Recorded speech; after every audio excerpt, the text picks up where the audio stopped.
Hello, hello, I'm Bella, and welcome to Final Fantasy XIV. As you can see, after last stream, I decided to get the outfit for this holiday season. I was like, why not? Why not?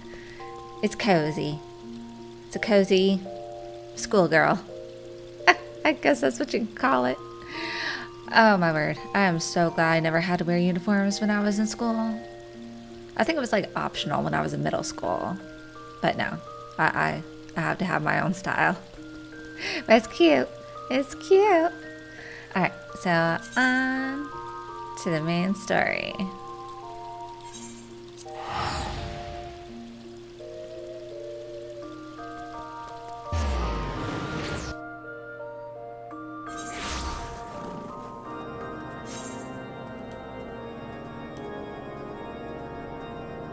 At least I'm warm for the cold.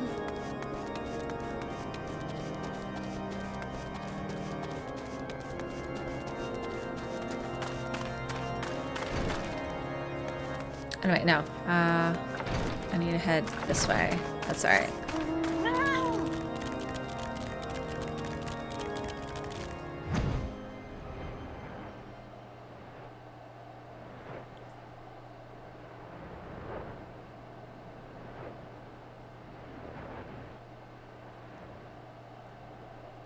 I think we gotta speak to Alfie.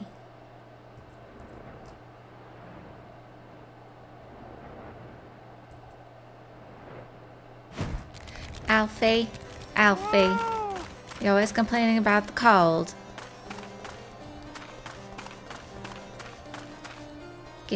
Get a coat on. Tendrils of intrigue.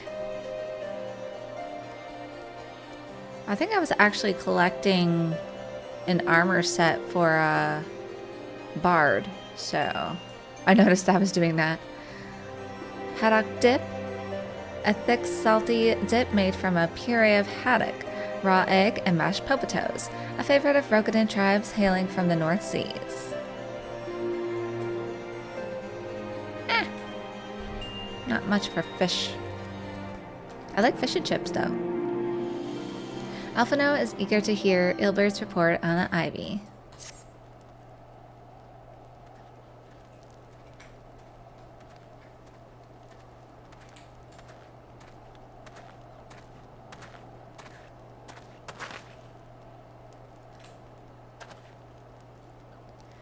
Captain Ilbert, your report, if you will. Aye, Commander. Firstly, with regard to the heretic we captured, I regret to say that the man could tell us naught that we did not already know of Shiva. We have since handed him over to the Ishgardian authorities. Henceforth, the Holy See will pursue the matter independently. Our inquiries concerning the ivy, however, have proven more fruitful. We have ascertained the channel by which the heretics acquired their information on the shipment routes. Go on. You will recall the flame we first identified as being in the ivy's employ. From him, we were able to trace a trail of conspirators, each taking us closer to his master. Alas, the trail came to an abrupt end. Fearing that the investigation had been compromised, we took the necessary step of detaining all suspected of conspiracy. There were 5 on our list, including a flame stationed at Revenant's Toll. The man's primary duty was to keep an inventory of donations from abroad, the particulars of which we would share with benefactors, thereby ensuring that needs did not go unfulfilled. By virtue of his role, he was privy to the details of all shipments bound for the settlement. Needless to say, that included those originating from House Forton. He knew the precise route the caravan would take, and he sold that information to a merchant. I think I can guess which one. None other. With a little encouragement, he soon confessed to knowingly aiding and abetting the heretics. Well, that is one mystery solved, at least. But what of the ivy? Are we any closer to prizing off his mask? I dare say we are, Commander. Our relentless pursuit has forced him to commit a grave error. In a desperate bid to cover his tracks, the Ivy resorted to exercising certain administrative powers available only to high-ranking members of the Immortal Flames. If you consider then that our investigation is known to barely a handful of them, the field of suspects is greatly narrowed. You mean to say that the agent is among Raubon's innermost circle? Someone who has been with him since the Immortal Flames' establishment? 'Tis the most plausible explanation. The infiltration likely occurred during the company's founding, with the groundwork for the act being laid beforehand.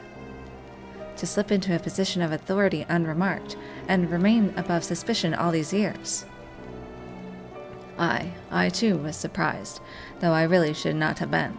Of the three grand companies, Oldaz was never the more vulnerable to infiltration. Both Limsa Limensa and Gridania had long-standing armed forces that lent themselves well to the formation of the Maelstrom and the Order of the Twin Adder. To all intents and purposes, it was the same people, loyal ones, mind, under same leadership, only the banner was different. Not so the Flames. Oldaz's military was made up of disparate orders, most of which were glorified mercenary companies that answered only to their own paymasters.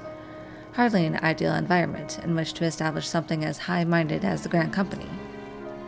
The difficulties Raubon faced when founding the Immortal Flames are well known. Even after he had convinced his fellow syndicate members to share the cost, there remained the small matter of finding enough bodies to fill the ranks.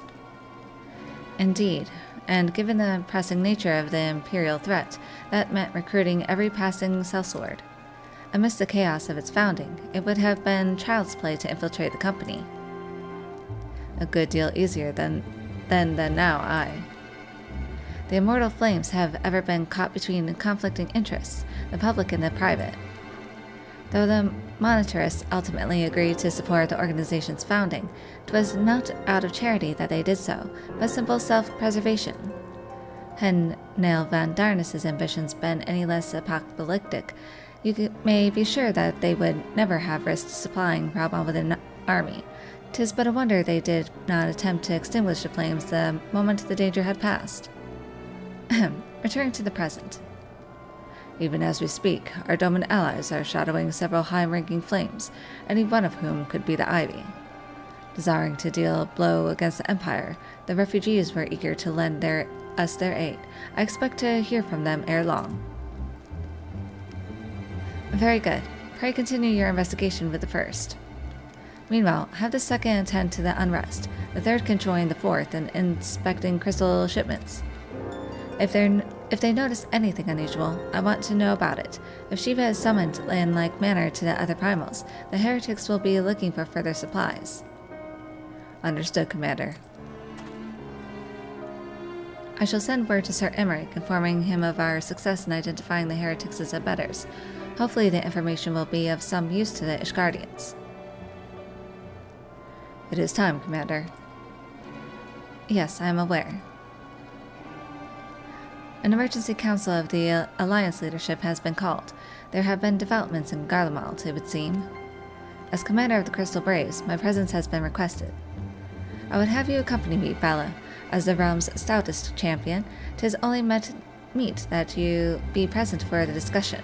Oh, and the antecedent has already given her consent, lest you worry.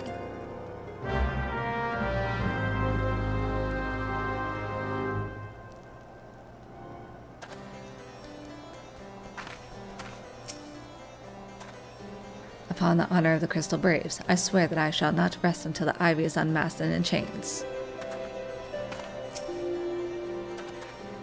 Like me, you are doubtless eager to conclude our business with Iceheart, but until another path to her sanctum is found, she will remain beyond our reach. Menphilia and the Archons are sparing no effort to secure an alternate route. Until such time as they succeed, I suggest we give some thought to the realm's other problems. I shall go on ahead to Gridania in readiness for the coming council. Meet me at Nalfika's altar, and we shall make our way to the Lotus Stand together.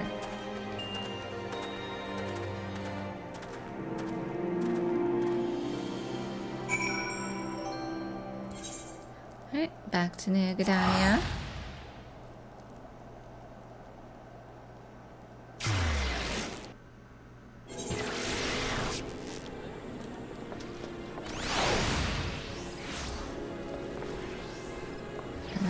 This way.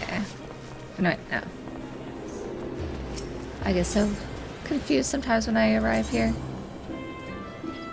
Okay, Nafka's altar. Conjurer's Guild.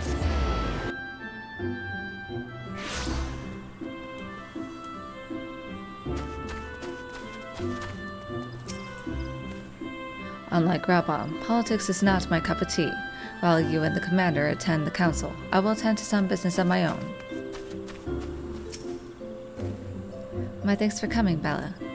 When you are ready, speak with the conjurer yonder. She will show us to the lotus stand. When you are ready, speak with the conjurer yonder. She will show us to the lotus stand. Alright.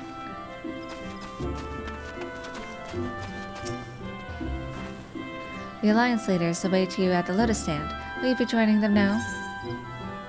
Yes.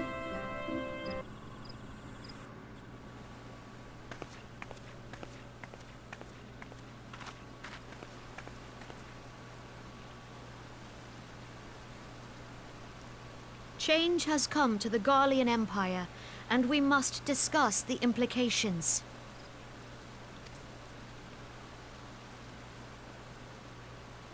The rumors are true, then? The War of Succession is ended? It is. A new emperor reigns in Garlemald. Who?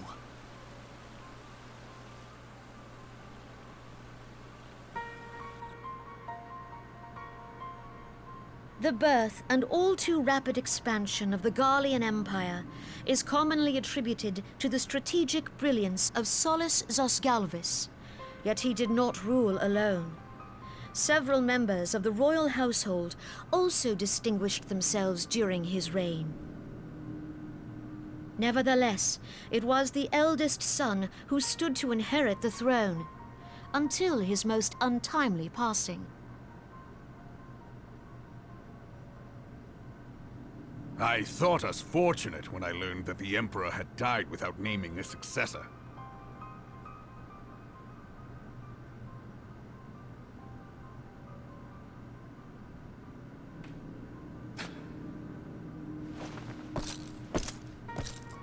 Would that the Garlean Empire had died with him.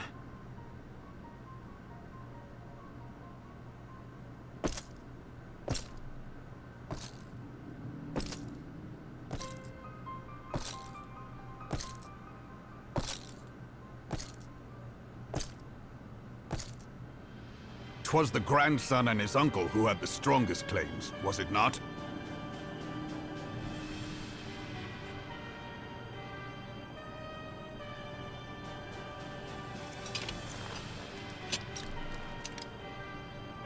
Indeed, yet claims count for little without the power to assert them. High Legatus Varus Ye Galvus is a respected military leader, not so his uncle.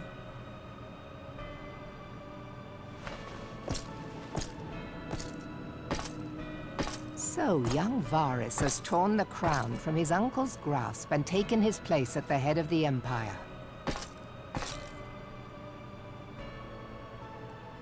I'm still confused with lineage here.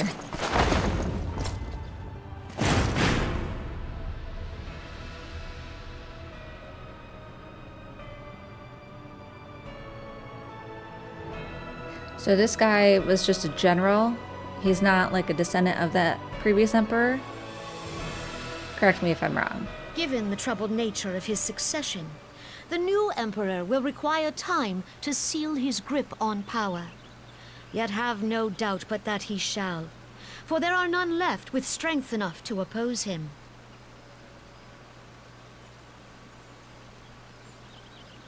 Since the success of Operation Archon, the remnants of the 14th Legion and the forces occupying Alamigo have done naught but fortify their positions. Oh, grandson. Thank you. But you can be sure they'll be ready to march on us again, if their Emperor gives the word. When, not if. They say this Varus was so set upon Eorzean annexation that he spoke out against the Meteor Project. Plainly, the new Emperor's intentions are of great concern to us all.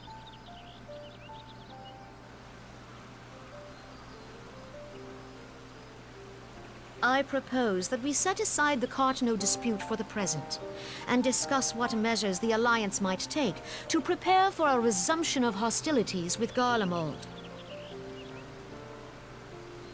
Moreover, I move that we re-examine the question of how our former allies in Ishgard might be persuaded to retake their place at our side. Could Eorzea but stand as one, 'twould deal a grave blow to our enemies' ambitions.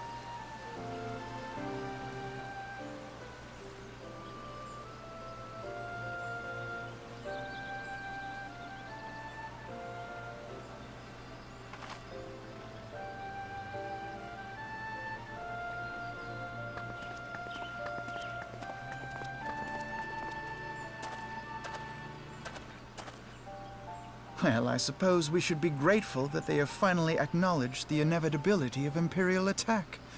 Who knows? They may even do something about it.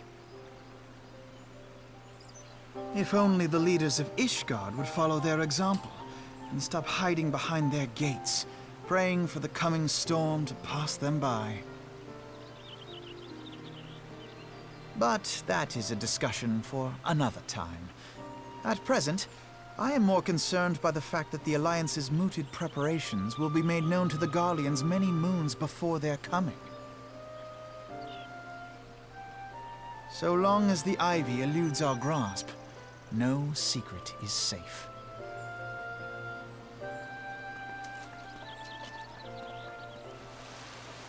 My hat is so fuzzy.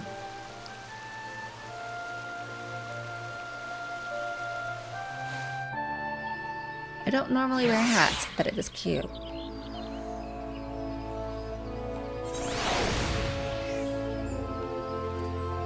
And I noticed in the cutscene, I did not notice before, there are little hearts. There are little hearts on here. Of course there would be. For Valentine's Day. It will not have escaped your notice that the nations of Eorzea are no nearer to being of one purpose despite their protestations to the contrary. Plainly, the threat of a resurgent Garlemald is not enough to stir them. And the reason for this? Deep-rooted mistrust amongst the citizenry. The nations' leaders can come to all the understandings they like, but their unity means little unless to the common folk. Take the Laminsons, for instance. Though Admiral Merylwib outlawed piracy over a decade ago, foreigners still picture the nation as a haven for grog-swilling wooden-legged cutthroats. And likewise, the Gridanians are mocked as hermits who talk to trees, and the Oldans scorned as swindlers who worship coin. Not that such sentiments are entirely without grounds, of course. Take that pillar of Oldan society, Teleji Adeleji, for example. But that is beside the point. The fact is that people are wary of outsiders whether they have cause to be or not. On that basis, one could argue that the conflict at Cartno is a necessary evil. Each nation has its own warmongering faction that advocates the acquisition of Omega. In order to placate them, we present them something resembling warfare, and thereby curb their appetite to full-scale conflict. But enough idle musing. Let us speak of a more pressing matter, the Ivy. Since we spoke at the Observatorium, Captain Ilbert has further shortened his list of suspects, and by a happy coincidence, the one he deems the most likely candidate is lately come to Gridania. The hunt nears its end, Bella. All that remains is to corner our quarry. Seek out Ilbert near the Adder's Nest. He will give you the particulars. Should there be any developments in Kurthis, you may be sure that I will send word without delay. In the meantime, I wish you success in apprehending the Ivy.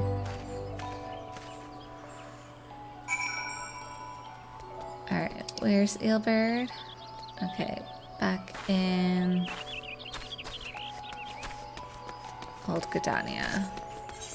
Or New Gridania.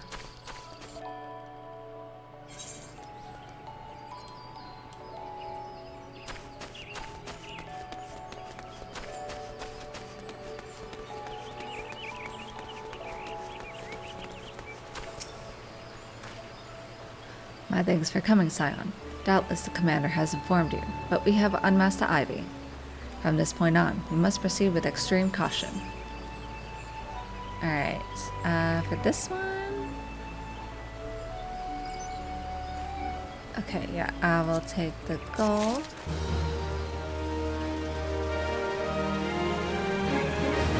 What's this? Judgment, bolts, and lightning? I'll wait on that. I'll keep it in mind. Alright, so yes, I was collecting Bard, so this will be for when I switch back to Bard before Heavensward.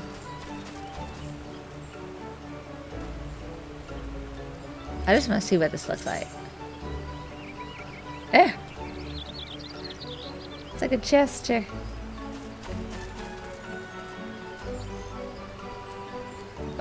What's with my tail?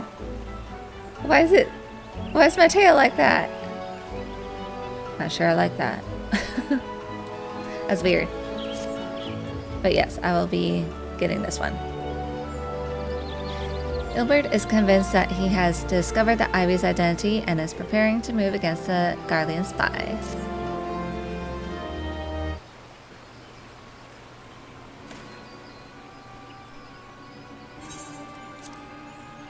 Listen well, the spy we have been seeking all this time is none other than Flame Marshal Eileen Weil, Raubon's second in command.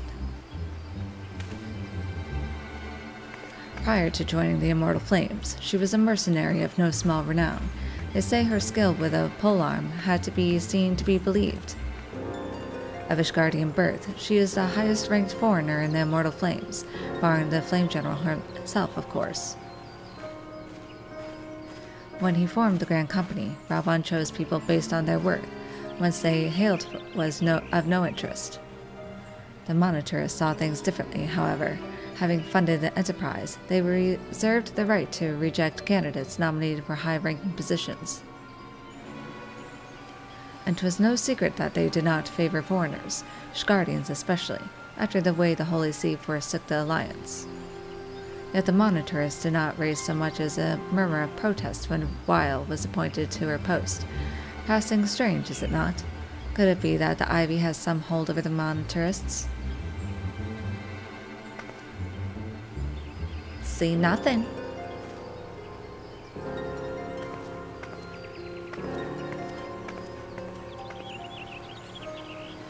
But these revelations are secondary to our current mission.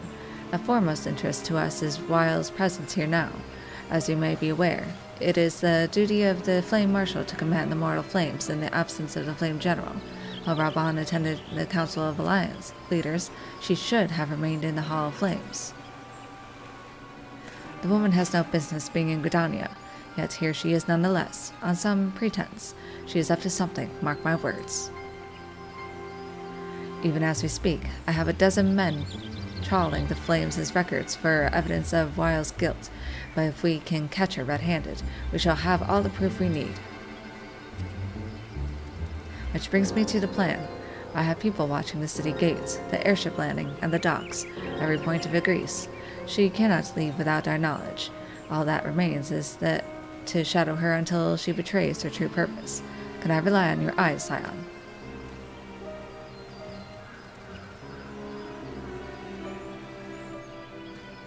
You have my thanks. Let us go then, and take care not to alert our quarry.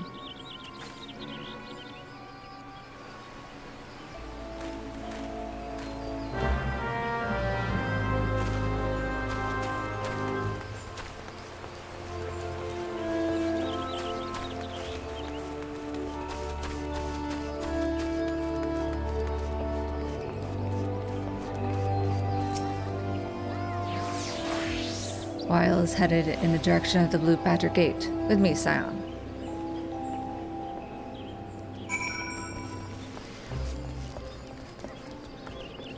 I see someone up there.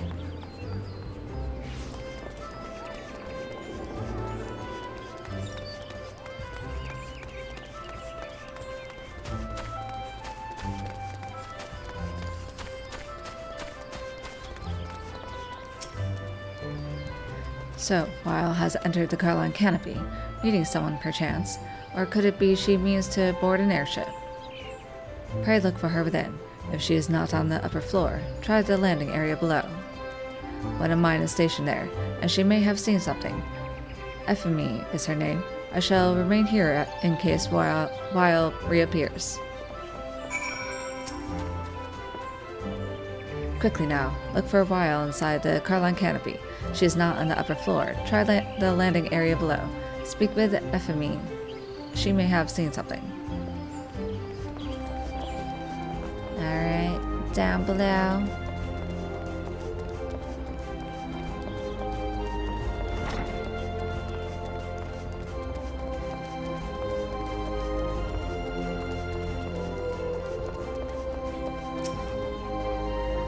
Bella Stardust, such an unexpected pleasure. What brings you here? Ahem, a social visit, you say? How pleasant. No, she didn't come this way. I've noted every passenger, and none bore any resemblance. Well, don't let me keep you. Still no sign of your friend, I'm afraid. And I mean that. I do hope you find him.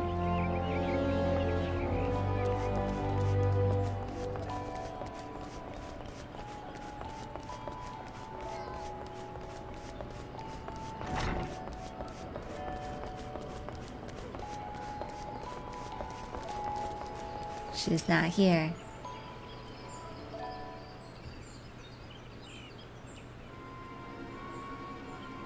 Nowhere to be seen, you say? And you are sure she did not board an airship? She did not come back out either. Where in the seventh house could she have gone? The Roost. How could I forget?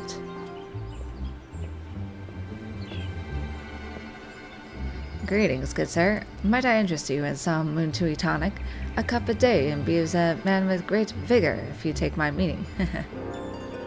Perhaps another time, friend.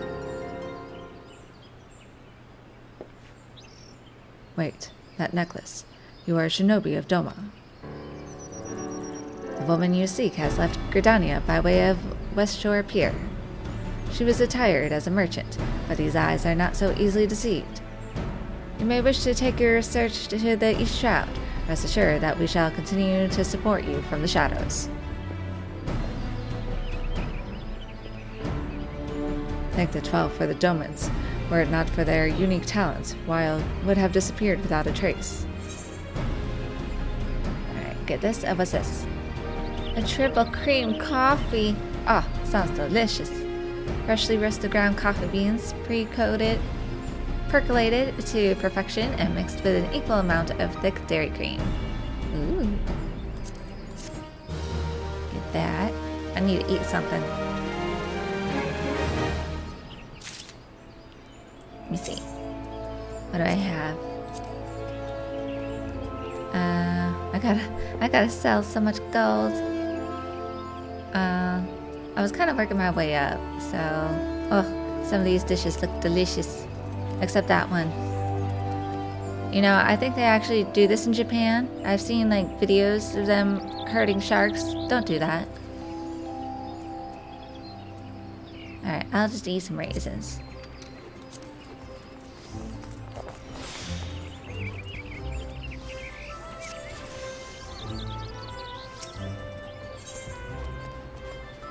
Flagrant delicto. Ilbert is eager to resume the pursuit of Eileen Royale. Our hunt leads us to the East Shroud Scion. I suggest we follow Royale's example and take the ferry from West Shore Pier. You'll doubtless wish to make certain preparations. See to them while I go on ahead. I shall wait for you at Sweet Bloom Pier.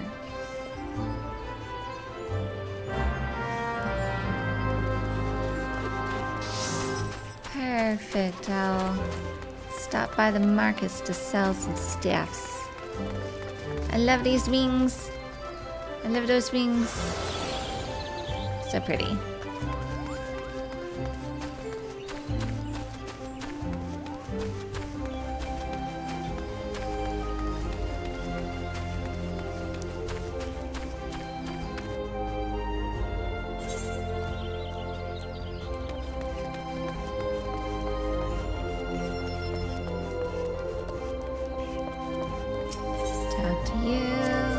Just to sell some staffs. I'll sell that. I can't I can't sail?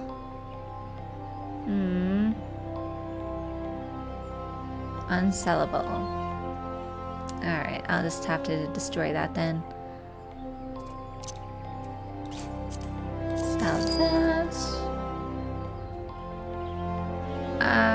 I'm just gonna sell the materia. Need to get more glamour dispellers. I have to see how much those cost. Gallium rubber. Okay. Someone was nice enough to give me glamour prisms. The last time I checked, they were expensive. Let's just check the market. I forgot where glamour prisms are under. Catalysts? Ah, here we go.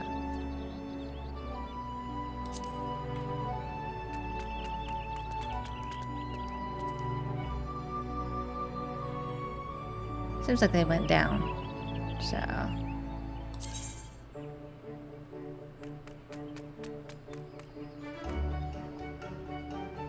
Uh... 26? Just to have them on hand. Okay. Let's see. Do they have the dispellers? It's only 13. Let's do this one. Okay. There we go. Now we're good. Oh, there's a Pegasus! A Pegasus cult! Unicult! You need to evolve! Have wings!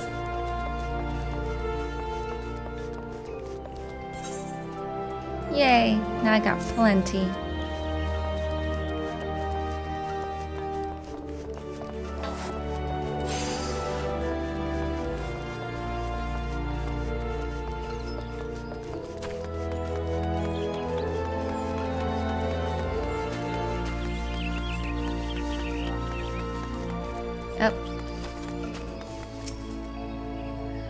The 2nd Unit Braves are in Gridania on special security detail. Any suspicious activity will be swiftly nipped in the bud. I have not been paying attention. I have to look for the blue coats. Anyway. Sweet bloom here? Okay, we're on the right track. Yes. Take me across the way.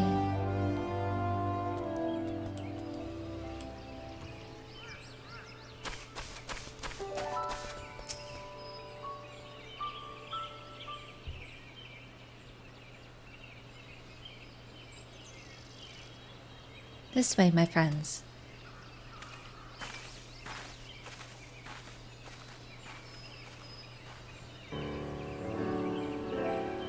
Your query makes for the Hawthorne Hut. If Weil is truly the one we seek, we can expect that she means to make contact with her Garlean masters there. An explanation is in order. You are no doubt aware that the Garleans have their own method of communicating over great distances. Well, our ingenious friends at Garland Ironworks have provided us with devices which disrupt these communications, and we have installed them around the city-states. In so doing, we have made it difficult for Imperial agents to correspond with their masters. Weil would thus have no choice but to rendezvous with her Imperial contact directly, yet, as a well-known face in the Immortal Flames, she cannot move about Thanalan without being recognized. It would only be a matter of time before someone saw through her disguise. 'Tis for this reason, I believe, that she has chosen the Black Shroud for her clandestine meeting. The Elezen are a common sight here, and her comings and goings are not like to turn any heads. As my scouts tell it, the Garleans have sent agents with a mind to destroy the devices and render such direct contact unnecessary. Fortunately, our shinobi have thus far been successful in rebuffing their efforts. This is it.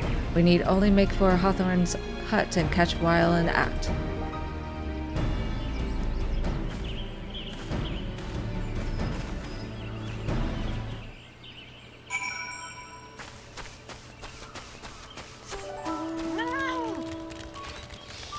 Let's go catch her.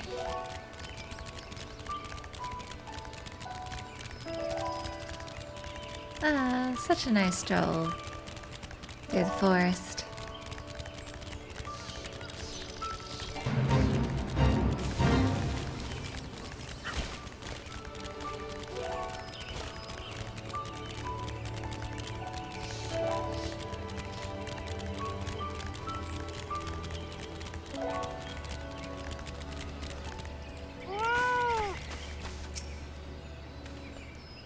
If Weil was here, she is no more. We have no choice but to continue the pursuit. My people report that our quarry has departed for the bramble patch. The ivy returns to the gnarls whence she came, but perhaps it is all for the better. To convict someone of her standing, we will require damning evidence against her. What could be better than to catch her in the act when she meets with her Garlean masters? My countrymen and I shall lie in wait in the shadows. Tread warily, my friends.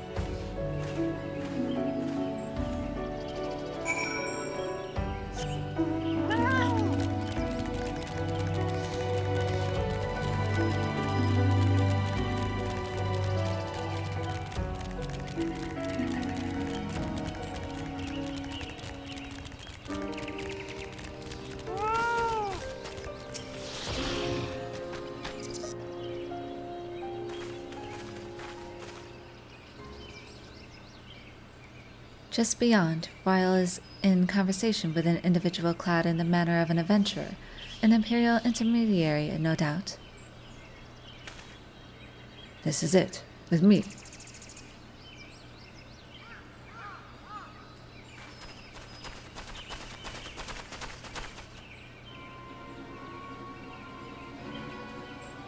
I look a little out of place in my school uniform. Flame Marshal Eileen Weil, you are under arrest for treason and espionage. You were followed, you bloody fool!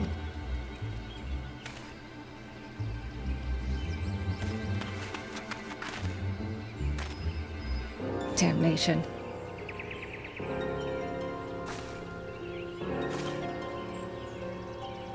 I have nowhere to run.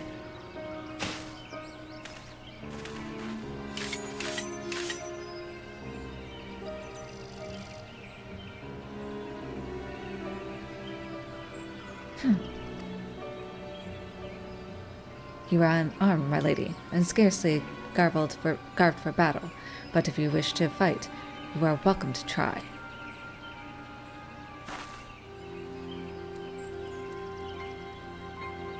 What is the meaning of this, Captain? Would you arrest me for strolling in the Twelves Wood? When last I looked, that was no crime, and neither was conversing with passing strangers. You would feign ignorance, then? Very well. If you do think of something to say, there will be plenty of time to say it later. Now, come quietly, or I shall make you wish you had.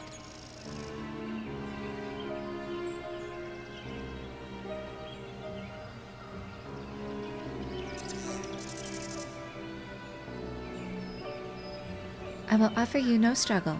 After all, I have naught to hide.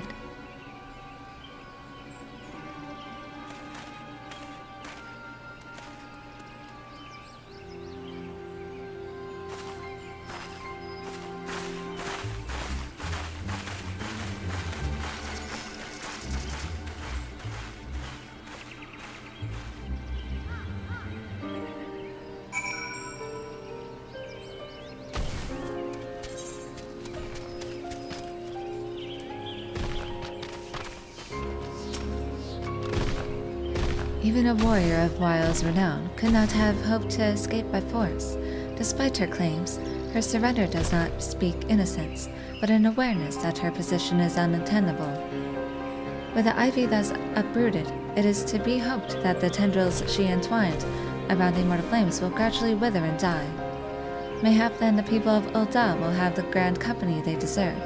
But let us speak of the present. If I may ask, what will you do now, Bella? So, the Scions seek a way into Iceheart's sanctum. Then I dare say you are eager to return to the Rising Stones. Pray do not let me keep you. Fear not, my countrymen and I shall attend to the aftermath, You need not waste your talents here. And speaking of talents, have you considered training in the art of the shinobi? You have the aptitude for it, I believe, so please give it some thought. Till next time, my friend. Maybe on his second playthrough of this game, I might consider it. Okay, so speak with Minfidia.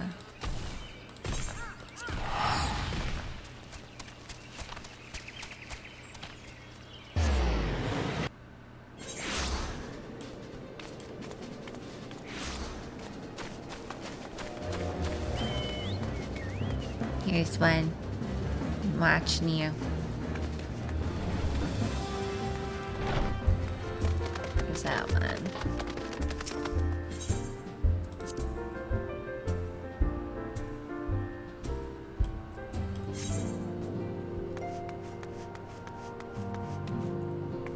Do people move? Looks like it. Otherwise, I don't remember. A rousing tale of a comrade's valor. Truly, we are fortunate to count young Yugiri a friend. Thankless tales of Lady Yugiri almost beggar belief. My heart is fair fit to burst from admiration. Yes, but Yugiri, you're missing the point. The individual doesn't matter. It was a team effort, and I was the one who... Right. He's trying to puff himself up. But they're just more impressed with Yugiri. Steady, steady, not bad, eh? With a little more practice, I could earn a fortune at the Ruby Road Exchange. You're doing good. You're doing good, Tataru. I'll toss you a sword, and you can juggle swords too. I believe in you. Tataru has grown beyond childish fantasies of becoming a songstress. Now she aspires to be a legendary street performer. She cannot seriously be considering it. Life as a street performer should be one's last resort, not their first. Oh, Papalymo, you judged too soon.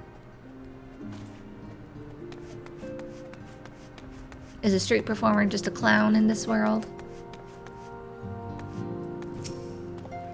It's a battle of wills, a struggle for supremacy. Our fighting styles may differ, but this unyielding spirit is the same in warriors the world over. I must admit, this exercise of yours never fails to amuse me. While its movements appear comical, it does seem to be having the desired effect. Strength, Hori! On your honor as a scion, I forbid you to surrender. Whew. I cannot go on much longer. I could do this all day, all day. Oh, she's just having fun. No one else? Okay.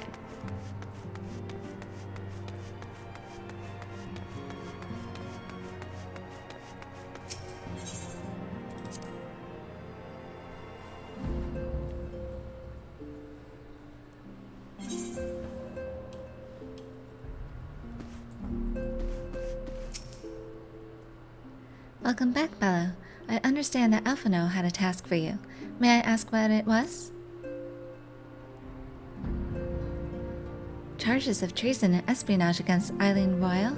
I can scarce believe it. Could there not have been some manner of misunderstanding? No, it avails us not to dwell on it. Whatever the truth may be, we must trust to the authorities to uncover it. Let us speak of another matter. I am pleased to report that we have made progress in our efforts to find a way into Iceheart's sanctum.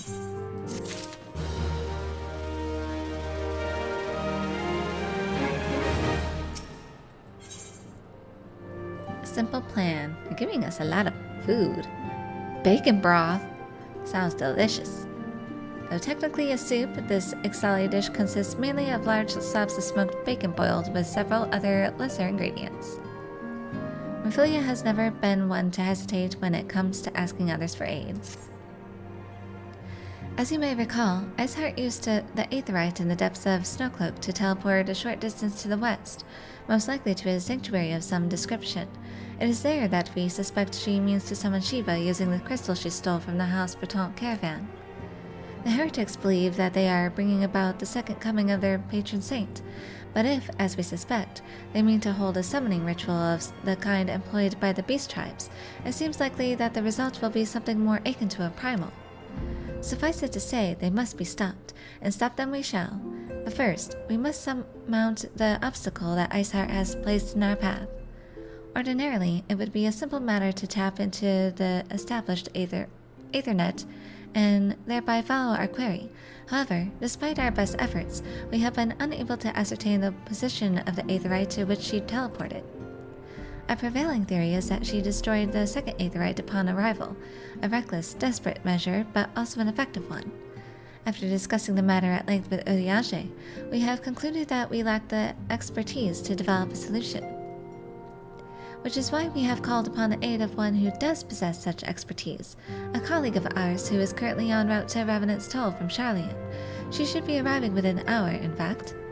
Since you are here, mayhap we could welcome her together. I'm certain she would appreciate the gesture. Let us make our way to the northern gates and await her coming.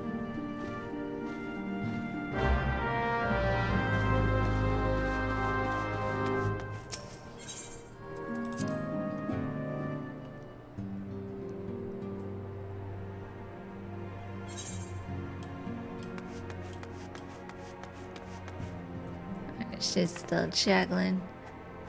He's still harping. They're just still squatting. Gotta make sure you do squats with the proper form.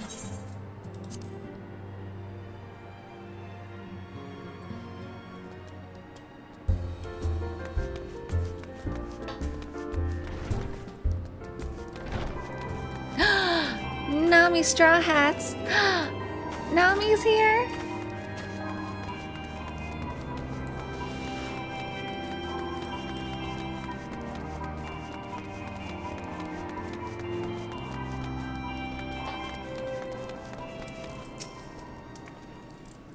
What manner of woman is she, I wonder?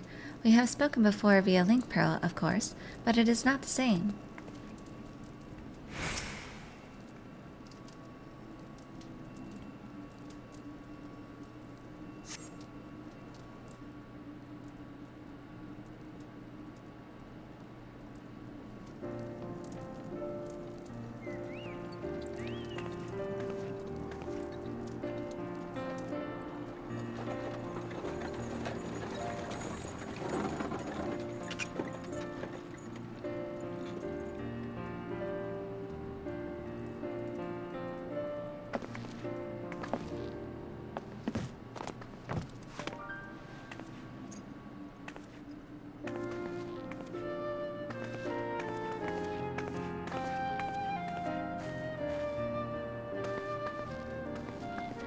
Minfilia, am I right? None other. I bid you welcome to Revenant's Toll, and thank you for traveling so far on such short notice. As if I could ever say no to Urianger. Moonbreeder is an accomplished Charlian scholar, and an authority on Aetherite technologies. She has played an invaluable role in our search for a means to capture Ascian souls. Charmed, I'm sure.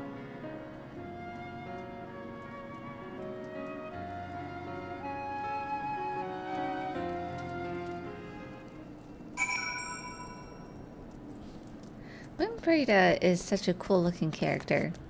Spoiler. Such a shame. She doesn't last long. For an outpost in an aether-rich wasteland, this place is a good deal livelier than I expected. Just goes to show that you never know until you know.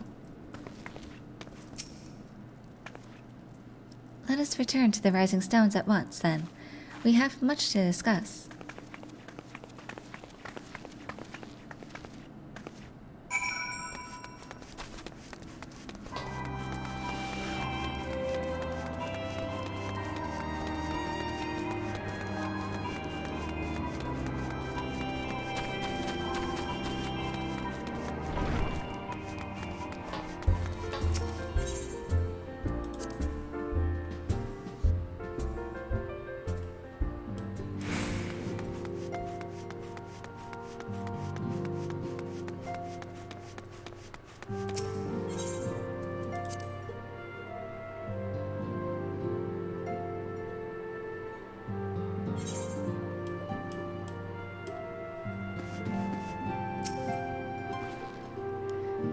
Is that Tipsy Matty on the wall back there?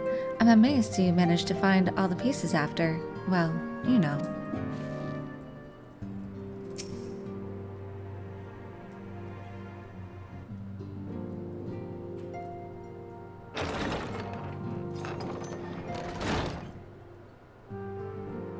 Moon! Gods, it's been ages! Oh, longer, sister.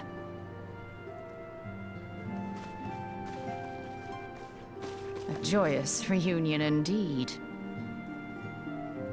Well, of course it is. Moon and I are like twin sisters. Save in appearance and aptitude.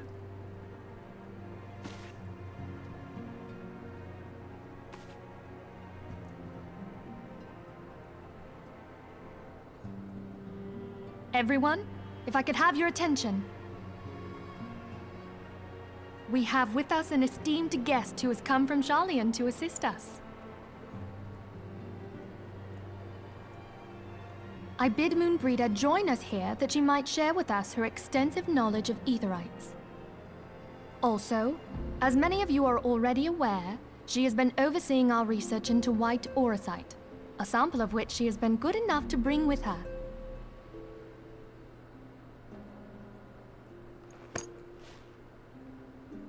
Well, I had to come, didn't I? You'd have to be bloody daft to turn your nose up at a chance like this. Where better to conduct my final tests than a land so steeped in ether you can taste it? 'Tis plain the passage of the years hath done little to dampen thy youthful spirits. And nothing at all to reform thy youthful manner.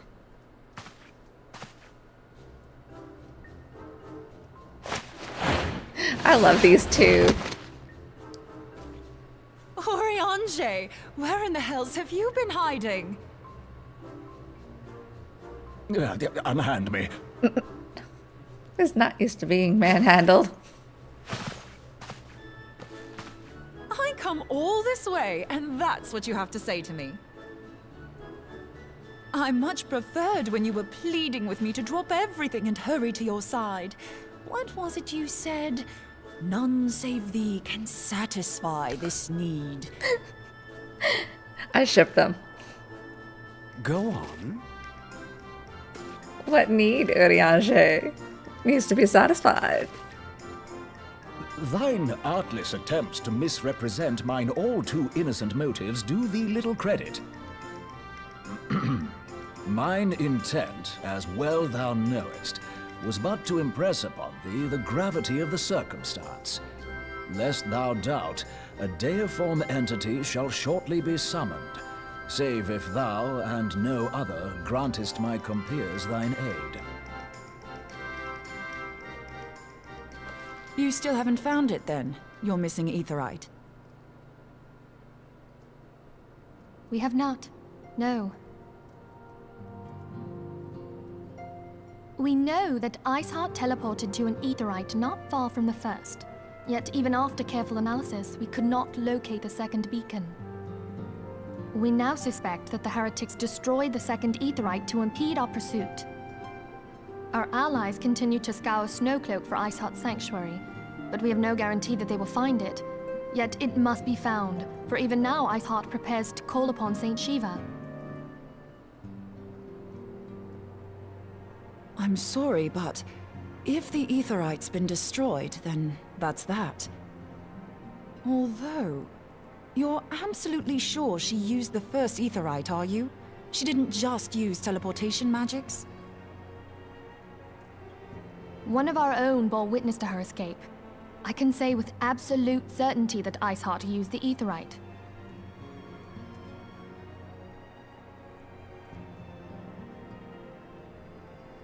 In that case, there might be a way, so long as the ethereal current is still flowing. Truly? How? We use the current to recreate the beacon. As you know, aetherites are a bit like lighthouses. We use them to reconstitute our physical forms when crossing the ethereal sea. Without them, we'd lose all sense of direction and our essence would dissipate. However, we don't rely solely on these beacons. There are currents of ether which flow between them, currents which help guide us to our destination. Now, these currents will gradually dwindle away to nothing if an aetherite is destroyed.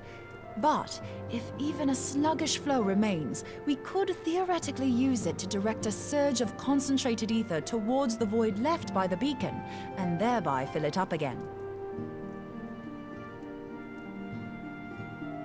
Like opening the floodgates to fill a dry riverbed.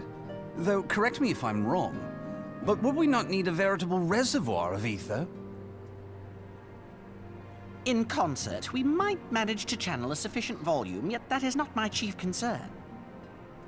To direct the flow of so great a volume of ether with the requisite precision would be a nigh impossible task in itself. I barely succeeded in facilitating travel to an unattuned beacon. That which you describe sounds considerably more difficult.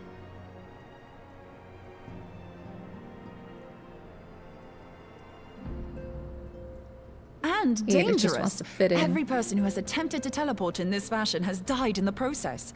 They, however, did not have white aura sight at their disposal. I can use it to channel all the ether you can give me into the aetherite. However, white aura sight cannot retain ether for an extended period of time, so we would need to infuse it immediately beforehand. Just so you know, I'd confidently give this plan better than even odds of success. And if the worst comes to worst, your people won't suffer. Though it risked the lives of our best and brightest, we have not the time to seek other options. If the ethereal current still flows, we shall carry out Moonbreeder's plan. That's the spirit. Let's roll the dice.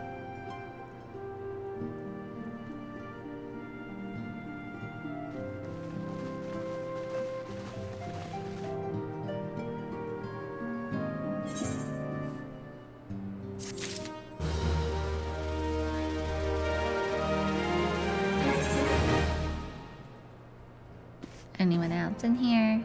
No. The instruments of our deliverance. A plan has been devised, and if Leah would have it carried out without further delay. I have already informed Alphino of our plan to recreate the beacon in the manner Moonbreeder described. He agreed that, despite the inherent danger, it represents our only hope of success. He also said that he wished to meet with you at Snowcloak before proceeding. I expect you will find him waiting for you there when you arrive. I want you to know that I appreciate everything you have done on our behalf, Bella, and that I have faith you will return to us, as you always have.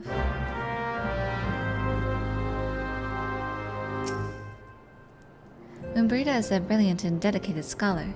I would not have endorsed her plan were it not so. Sounds like she would be a great student in dynamics and Guild Wars too. She's willing to take risks and see things go kaboom.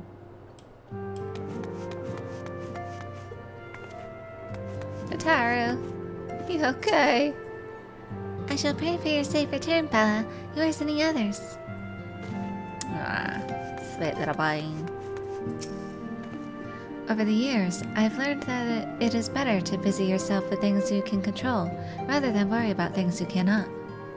A hot meal will be waiting for you when you return, understood? Yes. It falls to you and I, Colnet, to ensure those immortal Imperial dogs set no foot in the Rising Stones. The tragedy of the Waking Sands must never be repeated.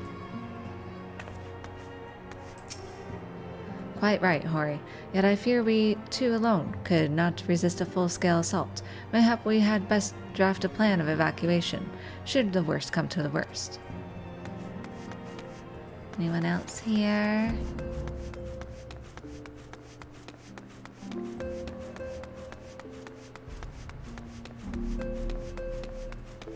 See you guys.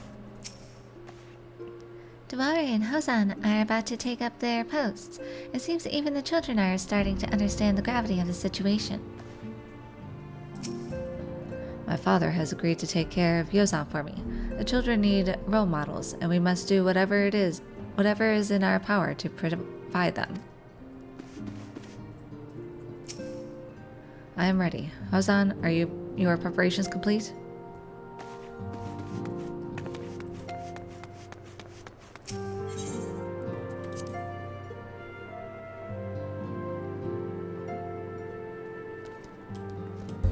Okay then, off to Snowclick. I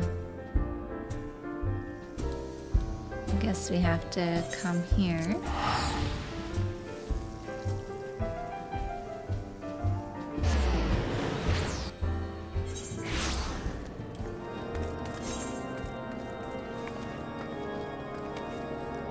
This way.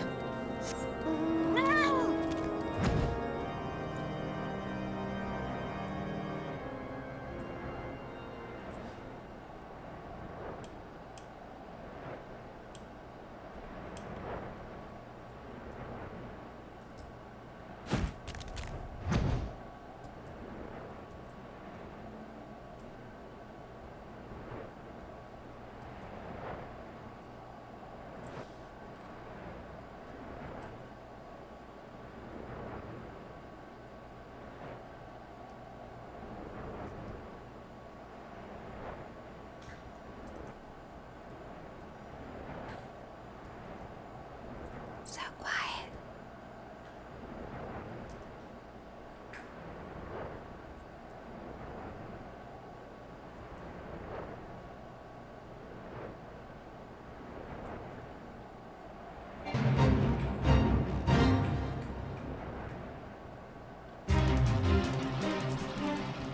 Are you sitting in a chair, just waiting? It looks cozy.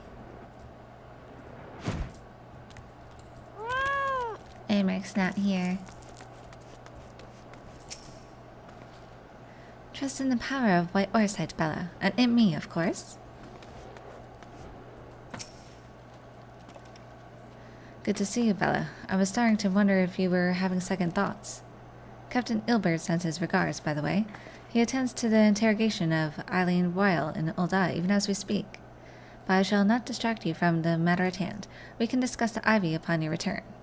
I trust that, by which I mean to say, the others are waiting for us at the Aetherite. After you, Scion.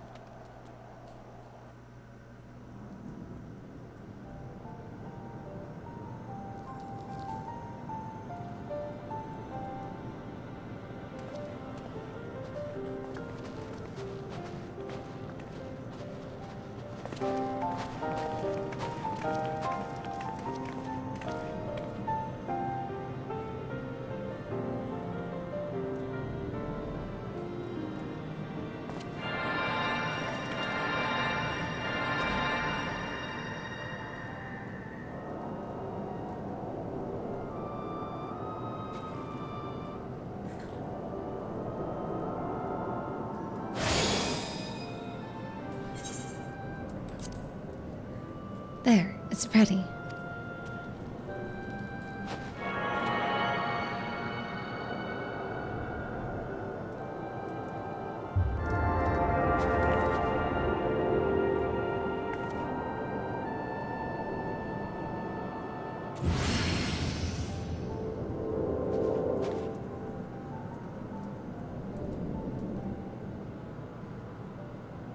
Huh, it worked, I think.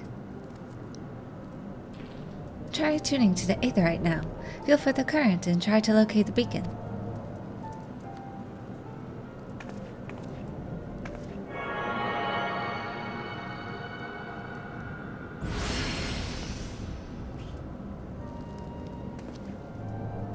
We have done all we can, Bello. For now, let us withdraw.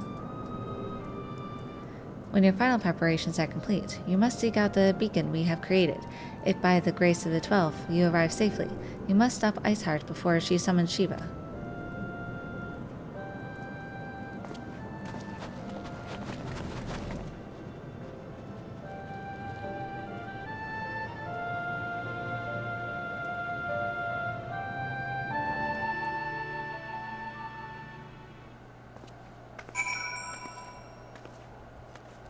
There you are. Alright. Put you in the party. Yay! Yay!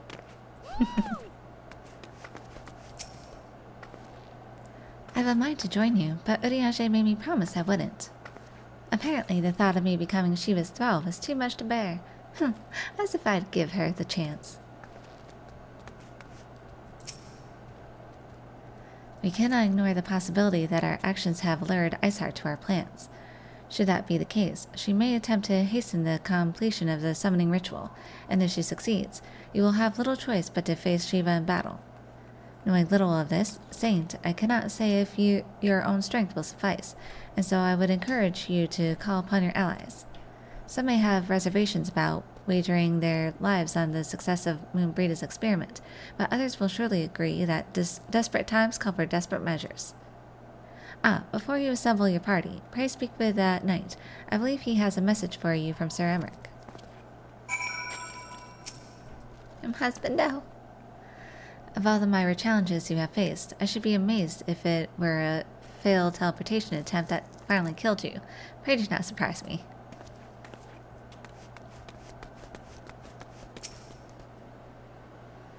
Madam, Sir Emmerich regrets that he could not be here in person, and asks that I read to you this letter.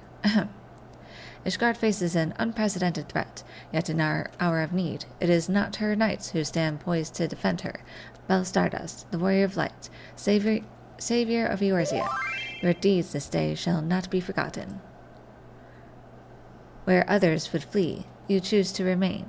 Where others would falter, you rise to the challenge. Where others would use their gifts for selfish ends, you wield yours in service to a greater cause.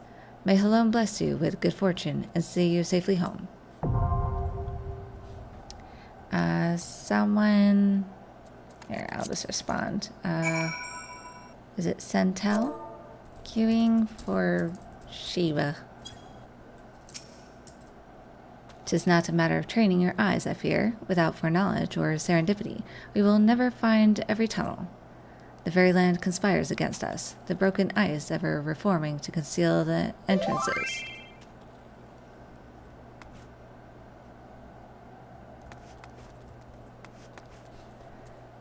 I'll politely respond.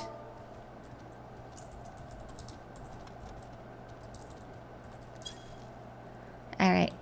You ready, Taya? Let me, read the duty here.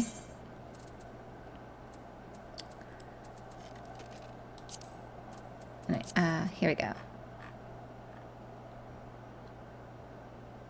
Okay. The Ak-Afa...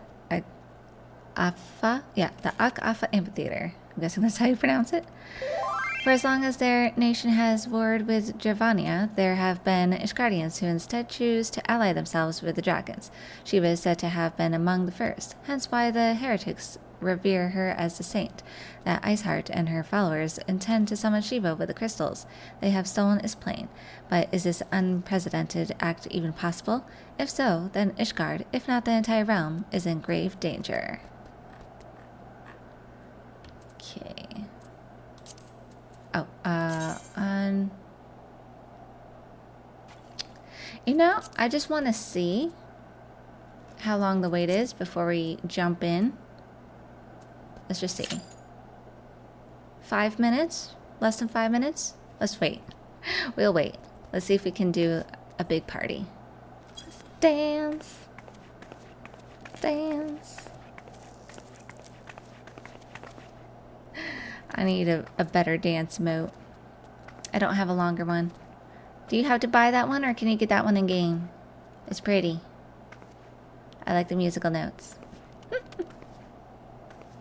Songbird is from the store. Oh, that's what it's called, Songbird. The only thing that I bought from the store... Best dance in the game? I'll have to look at it at some point. The only thing that I bought from the store was Fatter Cat.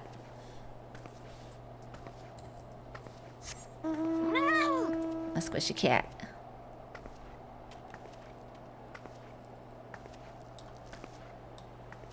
Fat cat. Squishy. I love the squishy cheeks. Especially when he flies. And get more dances at the gold saucer. Sorry for... Flowers has been in queue for a long time.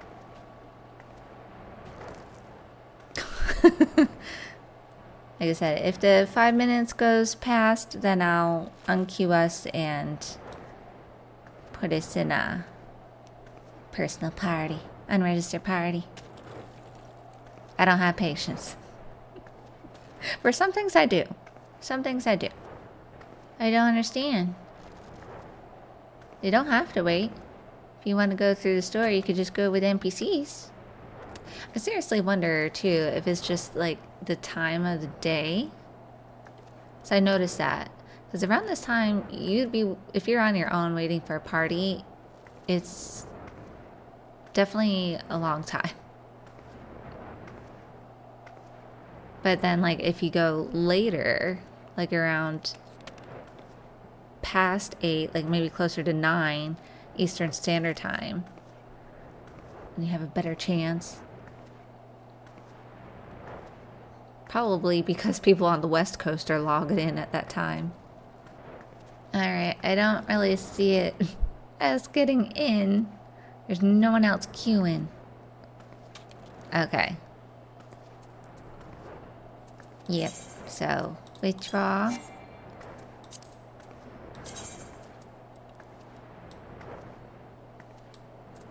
Level 50, 60, 70, 80, and 90 dungeons have a longer wait because the roulette rewards are less and the XP is less.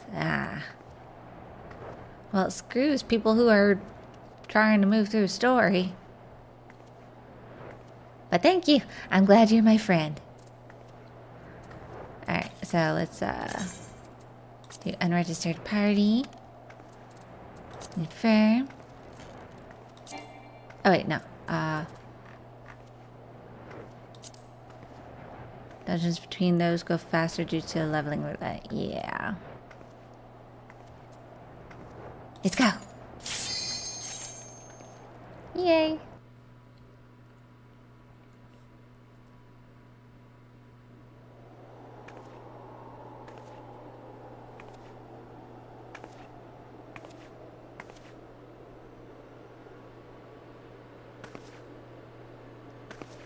You should never have come here, warrior of light.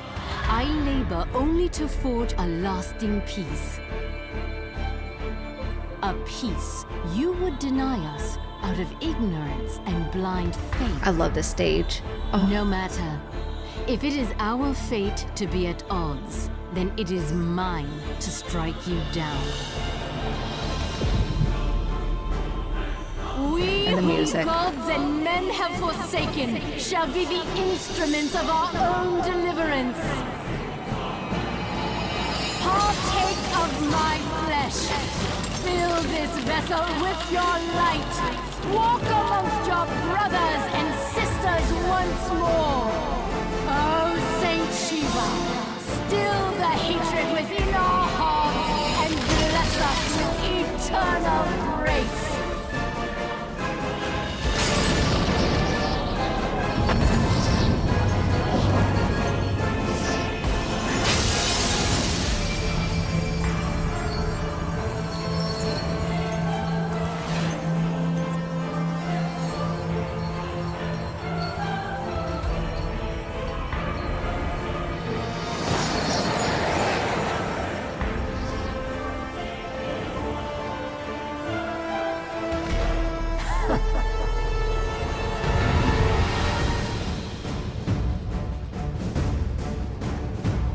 One of your favorite trials.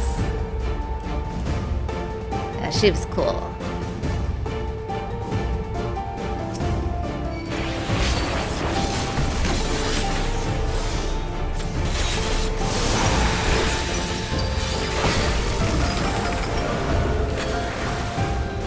I can heal myself a little bit.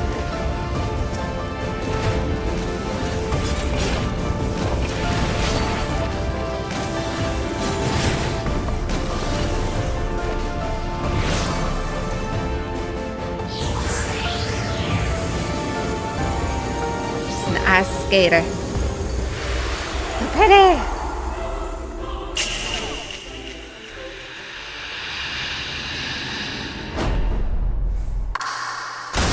That's so cool.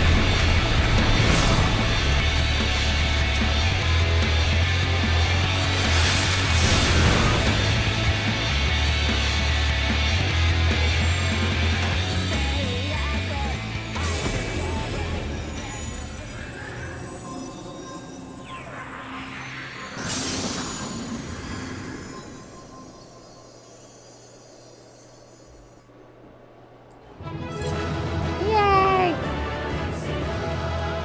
Yay! Ah, now we can look around. Look at this. Look at this. I loves it. Loves it. It's like Celtic. Got the dragons.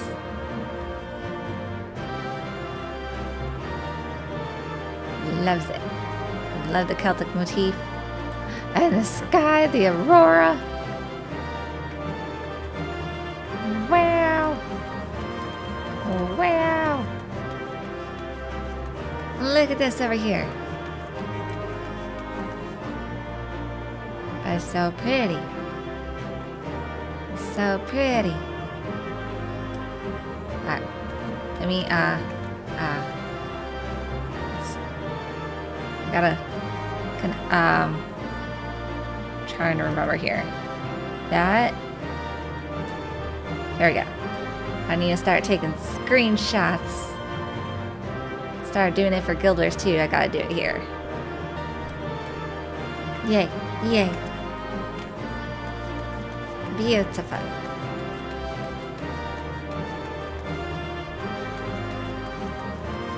Oh, the icicles. Look at the icicles hanging. And the motes in the air. It's not snow. No, it's not snow. It's like energy.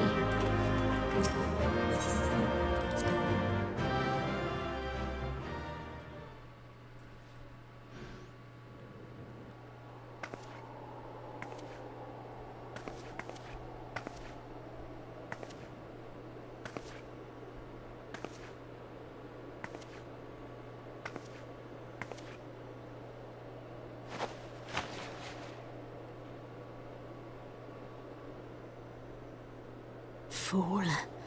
Blind, bloody fool.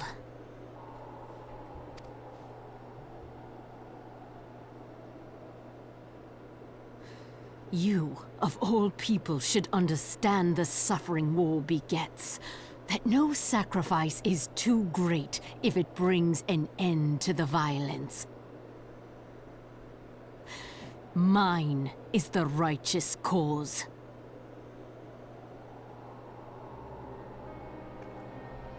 You fight in a war you do not understand. A pawn of liars and schemers. And they are no less ignorant than you, following the creed of their fathers without question, never thinking to ask why.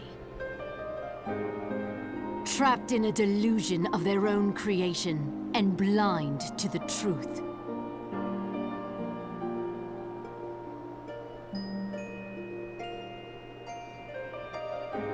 Warrior of light, redemption is not beyond us. We who walk before may lead those who walk after. Seek the keeper of the lake. See with eyes unclouded.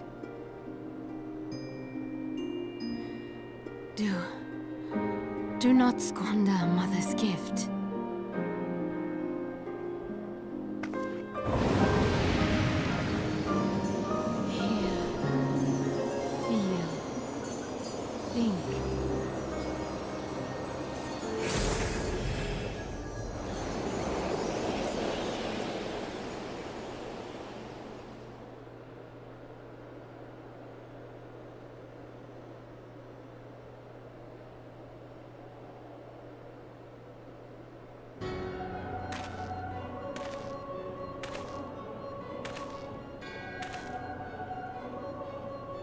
And so the vessel withdraws.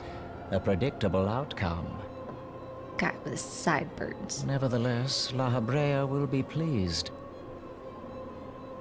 How unfortunate. Sound like a sleaze.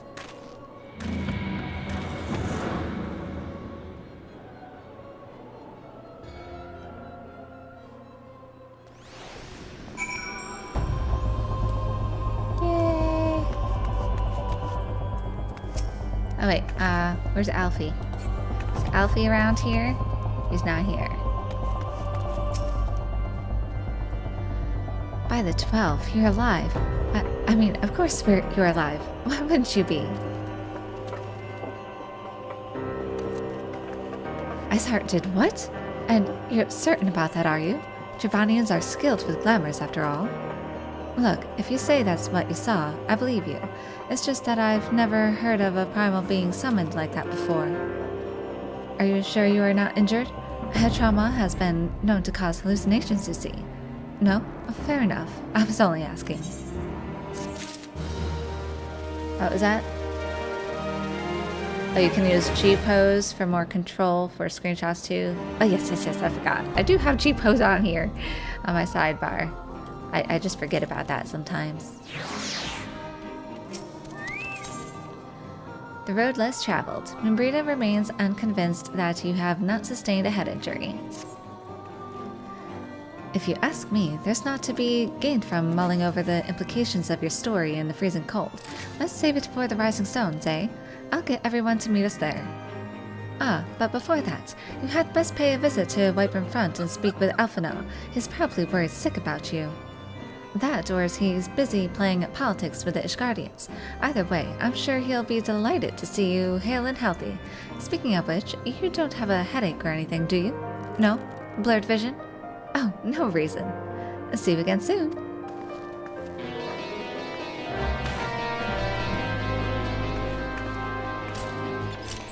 They're playing music.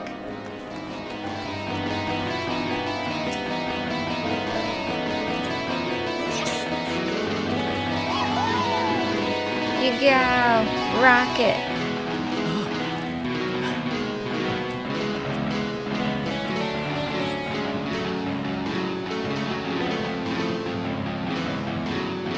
Nice. At least she's entertaining them. Alright, off to Whitebrim Front.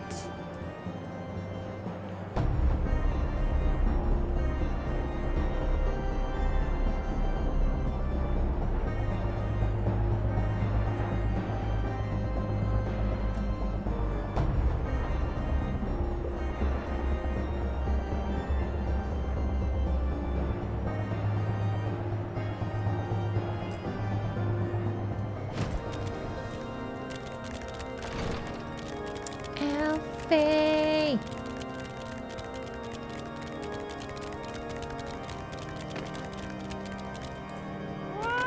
Are you worried about me? Hey, Rick! Hey, Rick. Hi. Keep me warm. Keep me warm under your big cape. Yes. That you stand here now is proof of your mission's success. Praise be to Hello.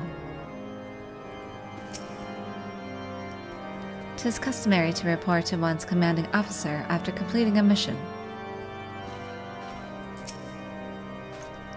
I still remember the first time you entered these chambers. Suffice it to say, I never imagined that I would one day be so glad of your return.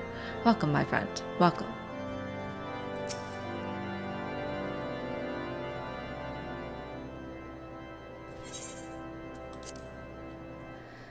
There she is, and none the worse for wear. Was there ever any doubt that the Warrior of Light would succeed? I think I speak for us all when I say that I should like nothing more than to hear the stirring tale of your victory, if you would be so kind.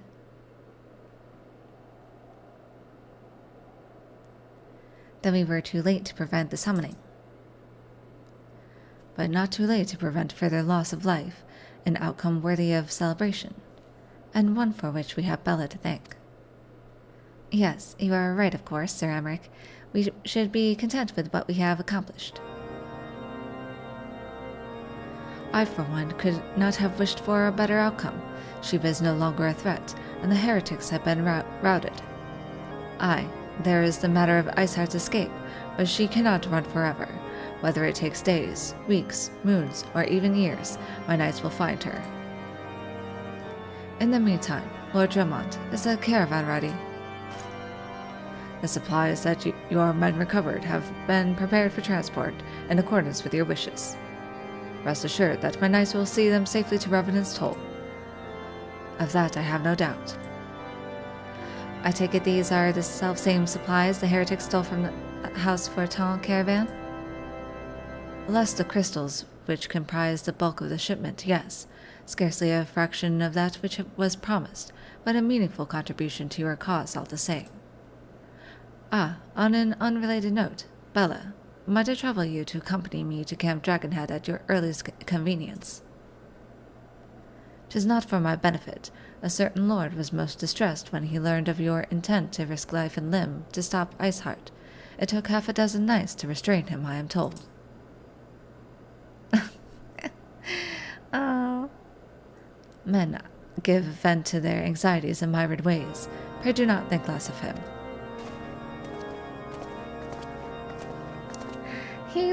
Hershey was so worried about me. 'Twas well you came, else we would not have one this day. Only a knight errant may break a stalemate, my lady mother used to say. Your deeds are known to all of the front, but false would I speak if I said you were accepted by all. Pride hardens resolve in hearts alike. Okay, off to Camp Dragonhead.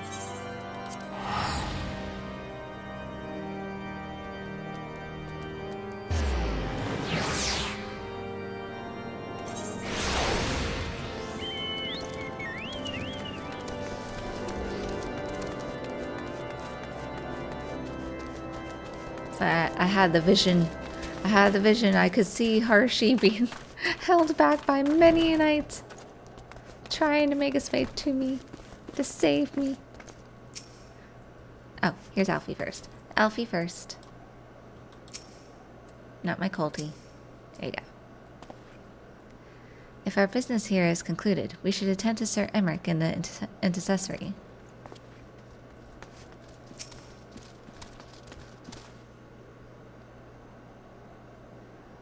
What were you thinking, Bella? Wagering your very being on a dubious theory which might allow you to enter Iceheart's lair, knowing full well that she could have sufficient forewarning to complete her ritual to summon Shiva anyway. And then, engaging the abomination in mortal combat? By the fury, Bella, 'tis the stuff of ballads, a battle for the ages. Would that I had been there to fight by your side. Yet here I was, forced to wait, condemned to wonder at the fate of a dear friend for a veritable eternity. I would not wish such torture on my most hated enemy. But you are here now, and that is what truly matters. Let us move on. Sir Emmerich wished to have words with you and Master Alphino in private. He awaits us in the intercessory.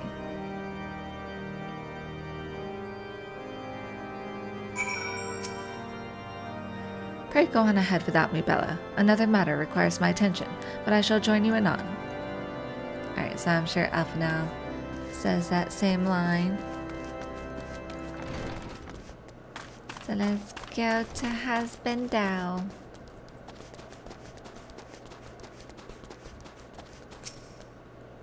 Greetings, madam. I shall show you in at once.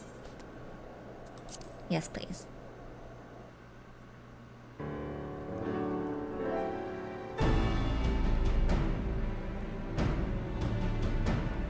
On behalf of the Holy See of Ishgard, allow me to express my deepest thanks. I love his voice so much.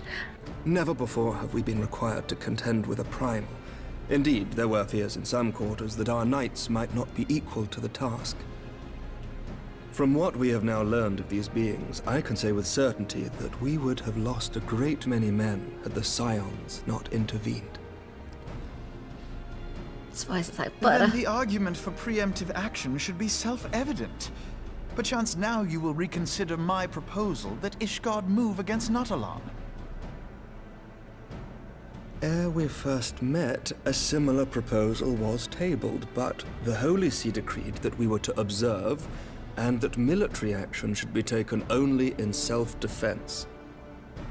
All things considered, it was not an unreasonable decision. Since the calamity, 2 vigils have fallen to the Horde, while Garuda has never shown any inclination to storm the gates of judgment. Which is why this unprecedented crisis and its resolution may prompt a change in policy. You who have faced these primals know well the threat they pose. Ishgard did not. Not until now. And there is naught like a brush with death to change a man's outlook. At the very least, this should silence any lingering objections to our arrangement with Revenant's Toll. The Holy See may even feel moved to grant us its formal endorsement. So far as it is possible, the Scions shall be compensated for their service. We should be grateful for any aid you can provide. As a gesture of good faith, I shall withdraw my previous request. Your people are doubtless needed elsewhere. That will not be necessary. We too have a vested interest in watching Dravania's movements. I see. Once more, I must thank you. Sir Emmerich, if I may, do you truly believe that Midgard-Zoma could return?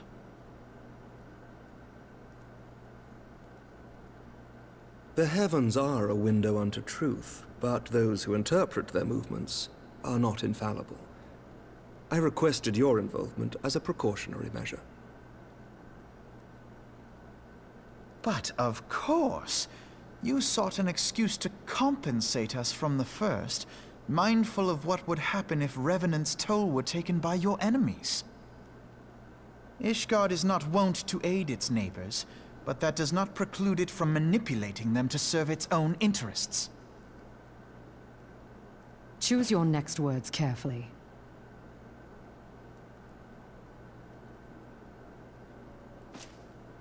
Do you know what sort of man becomes Lord Commander of the Temple Knights? One who comes from good stock. I did not. Yet here I am. Now, why do you suppose that is? Because I swiftly learnt to tell the difference between words, deeds, and beliefs. You are correct, Master Leveilleur. Ishgard desires to see Revenant's Toll flourish, as it would present a troublesome obstacle to our enemies from the south. We are so glad to be of use to you. As we are to you. Ours is a mutually beneficial arrangement, lest we forget, one born of necessity. The dragons grow more restless by the day, and the heretics harry us nigh without cease. We have contended with such troubles for centuries, but there are limits to even our endurance. Yet as a pauper is loath to part with his meager possessions, the leaders of Ishgard are not wont to render up their trust to outsiders. But with perseverance on our part, they may yet be made to see the light. Nevertheless, one must take care when walking the road less traveled. Wise words, Sir Emmerich. I shall make a point to remember them. I must apologize for my earlier outburst. I hope it will not sour our good relations. Not at all. Forgive my son, he's still You young. but spoke from the heart. I trust you understand that at times my duties may prevent me from meeting with you. On such occasions, my second in command will speak for me.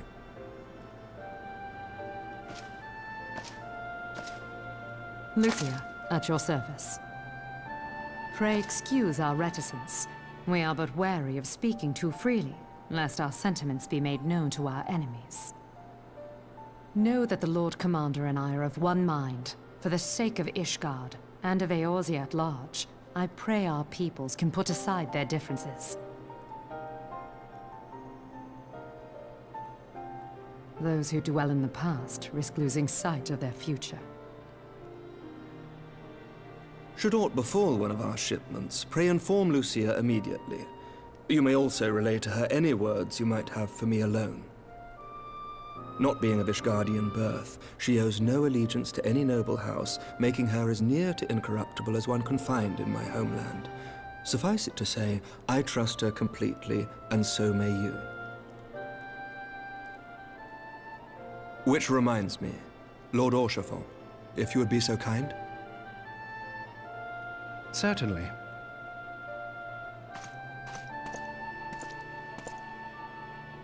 In times such as these, trust is ever in short supply.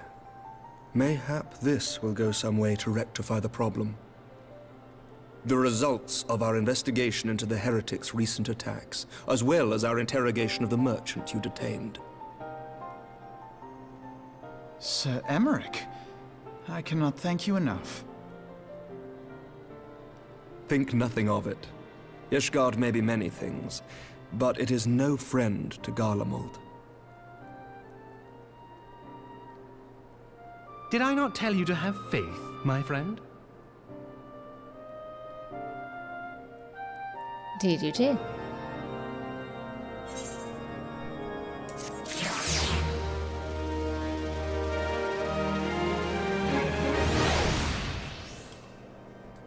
I want to know, can I go back in? Is Amork in here? He is! You know, I was thinking during the cutscene that Lucia here, when did Game of Thrones come out? Because she was reminding me of that one tall lady knight. I forgot her name. But you should know who I'm talking about if you're a Game of Thrones fan. Make sure you protect Amork. Because your counterpart failed horribly in protecting her first king. One tailors their tactics to the enemy. In our case, Javanians. Primals will require a somewhat different approach. My knowledge of primals pales in comparison to your own. Nevertheless, the circumstances surrounding this particular summoning are unique, no? It would be most unfortunate if they were reproduced, I should think. Can I want to sit down. Sit.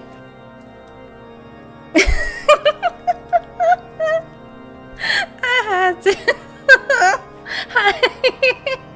I'm just gonna sit in your lap. Gotta lean forward a little bit though. Hi. You can pet me, you know. I'll allow you to pet me. I got it. Okay, so where's the chief host here? Okay. I gotta play with this. Oh, there we go. Hone in on us too. There we go. I like that. A neon. Oh, Amork, we need to go to Costa del Sol. I want to see you in a bathing suit. I want to see your rippling muscles and apply suntan lotion. I'm a massage therapist in real life, so you get an excellent massage. That's his thoughts. That's our thoughts. Eyes unclouded. For one with reason to celebrate, Alphino looks rather grim. It would seem we have much to discuss with our friends at the Rising Stones. If what you say is true, Iceheart's method of summoning Shiva defies all precedent. It necessitates a complete reprisal of the primal threat, and of our approach to combating it. Moreover, there are grave ramifications if word of this incident reaches Imperial ears. The Garlean Empire believes that primals are an insufferable menace, that their mere existence is a threat to this very star. As such, they deem any action taken against the beast tribes to be justified by default. Imagine then, if it became known that it was not only the beast tribes of Eorzea that could summon primals, but her civilized peoples as well. Any lingering objections to the Eorzean campaign would vanish overnight. Where before we had to contend with a single Imperial Legion, we could well find ourselves facing the combined might of all Garlemald. But I speak unadvisedly. Come, Bella, it is better that we continue this conversation in Mordona.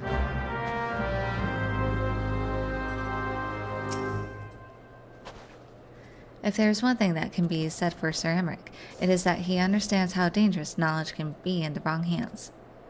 We are but fortunate that this incident took place in so remote a location. The truth should not be too difficult to suppress, for now at least. Okay. Off to Rising Stones.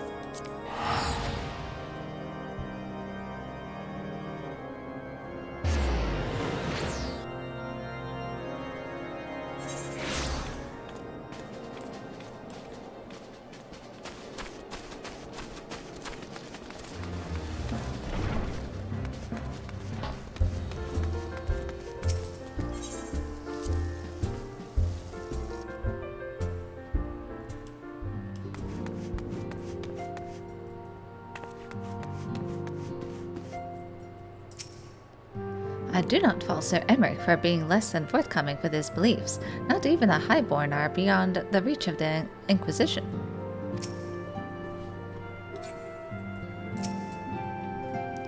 True, young leaders can be more amenable to new ideas. Then again, their lack of experience and influence can hinder their ability to enact reforms. There's little fortune and far less fame in being a receptionist, but one must be realistic. Also, it would seem that I was grossly misinformed regarding the average earnings of a street performer. Ah, forgive me, Bella. I thought I had prepared enough meals for everyone, but the others were most hungry. Our stocks of wine have nearly run dry. That Charlian scholar is drinking us out of the house and home. Good. Thancred. Trying to tumble the table now, are we? Don't give up yet, boy. Ida, line 'em up. What you two do is your own business. Don't say I didn't warn you. Anchor. Hey, I just gotta say, you are pretty. You're alright.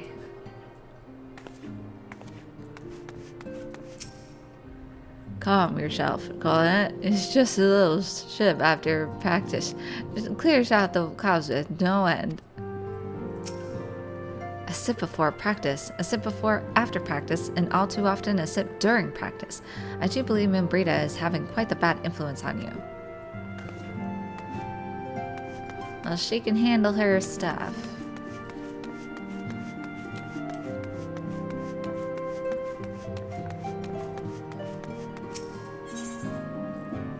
You will not see me get to that point ever again.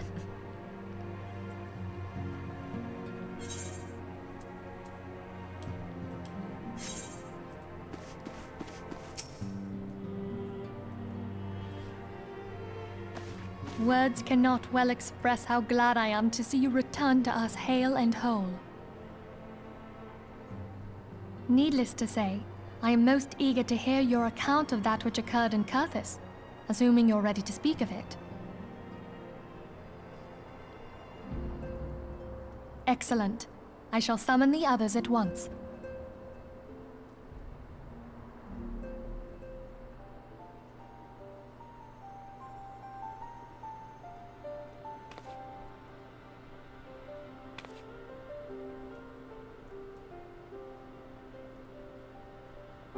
Iceheart used her own body as a vessel for a primal soul?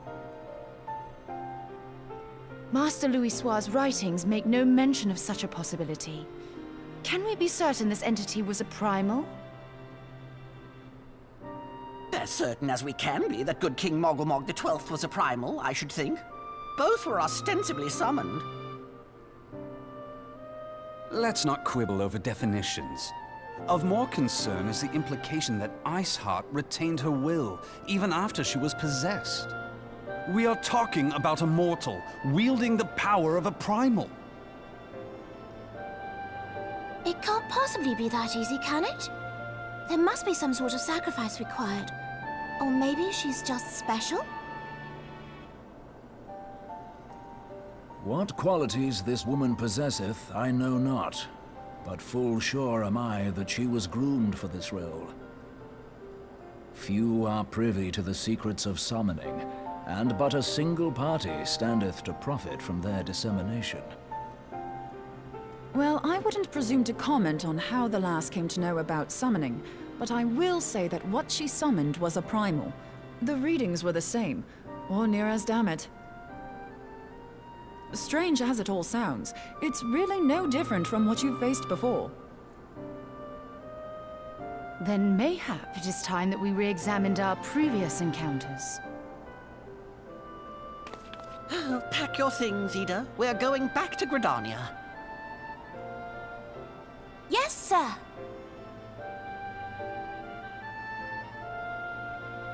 About Iceheart's final words to you. Hear, feel, think. Hydaelyn speaks to her as well. If Iceheart is blessed with the power of the Echo, she will doubtless have used it to further her goals. Or could it be that it was a revelation granted her by the Echo which first set her on this path? She did say that the Ishgardians were blind to the truth. Do you think she has knowledge of the origins of the Ishgardian-Dravanian War? It would do much to explain her unwavering conviction. Did not the Lady Iceheart implore thee to seek the Keeper of the Lake? And did she not imply that in so doing thou wouldst come to see with eyes unclouded? Midgard Zoma was a king amongst kings who reigned for centuries on end. But he is dead and his wisdom lost to the ages. Unless the Ishgardians' fears are well-founded. It would seem we have yet another reason to stand watch over the Keeper of the Lake. For a mercy, we are well positioned to do so. Iceheart, Shiva, Ascians, and Midgard Zoma. I shudder to think how they're all connected.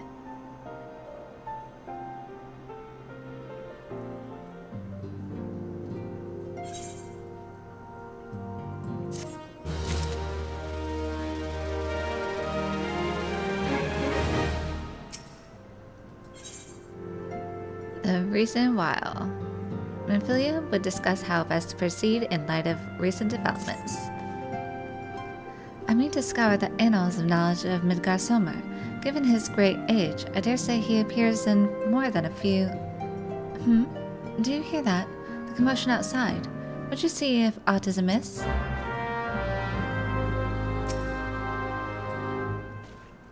There seems to be some manner of commotion without. Pray see if aught is amiss.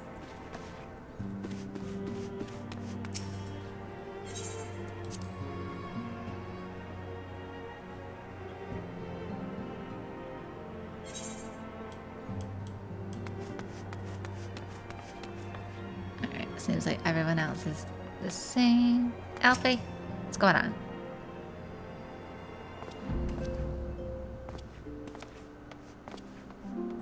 Bella, 'tis well that you are on hand. We have a problem. Weil has escaped. It happened shortly after the Immortal Flames took her into custody. She had been placed in a dungeon cell ahead of her coming trial, but apparently the accommodation was not to her liking. The turnkey was found slain along with 2 guards, displaying she received inside help. Citizens report seeing Weil quitting the city via the Gate of Nald, with a bloodied spear in her hand. She makes for Castra Meridianum, I'm certain of it. With her fate in Eorzea as good as sealed, what recourse has she but to flee to her imperial masters? Even as we speak, Captain Ilbert and the First are hot upon Weil's heels. Pray make haste to Camp Bluefog and join the hunt.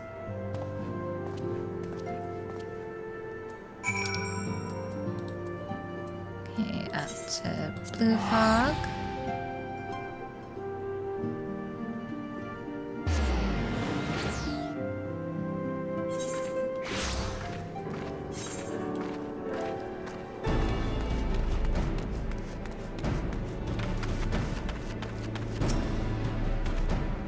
My thanks for coming, Scion. I have spoken with the soldiers here. They say that Weil walked through the camp not a bell ago. Aye, she walked right through. You did not mishear. We have Raban's decision to keep the matter secret to thank for that. Bad for morale, he said. As a result, not a single flame in the garrison made any attempt to detain her, and so here we are. Weil must not be allowed to reach Castro Meridianum.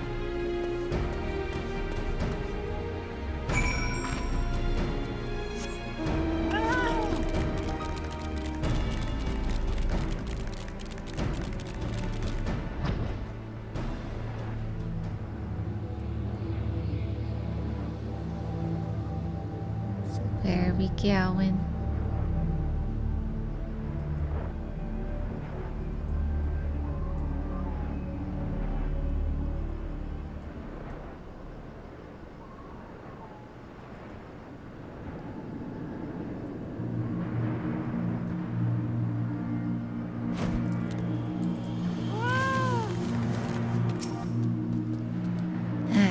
Was that really necessary?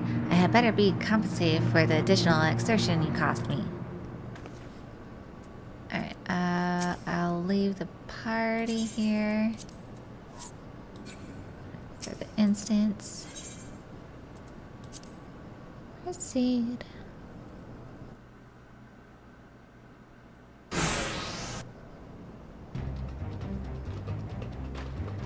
This wretch was with Weil. He threw himself at us that his mistress might escape.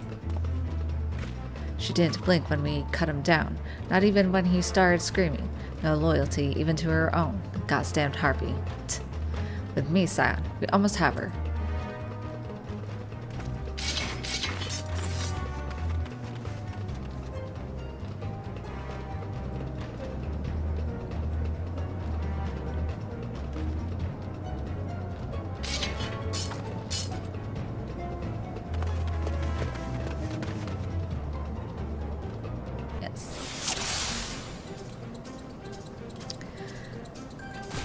Yeah, if I fail the first time, I tend to do the very easy mode.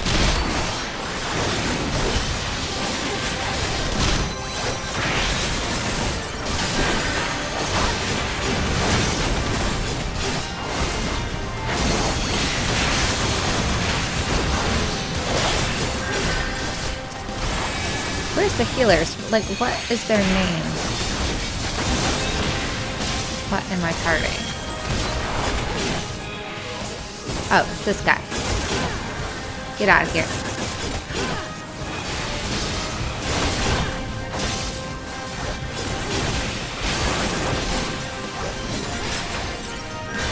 Ah. See these things. There's the death claws.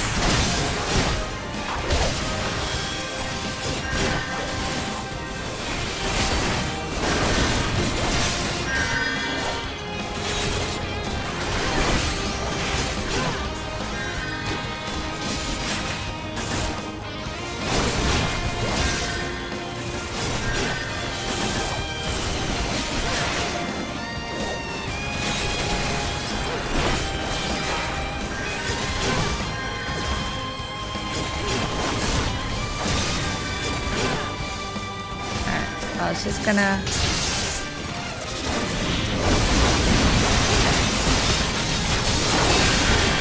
survive. Let's get rid of them. Get rid of you.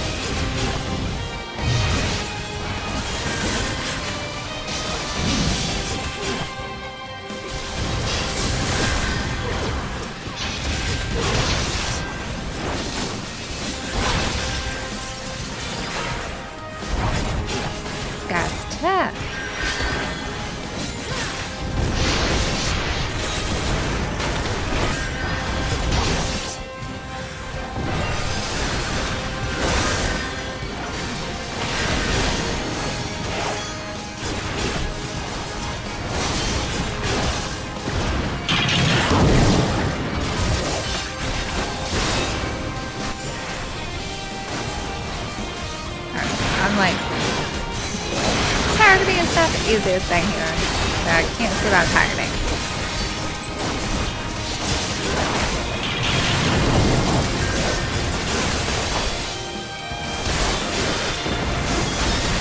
Gilbert, you better survive, dude.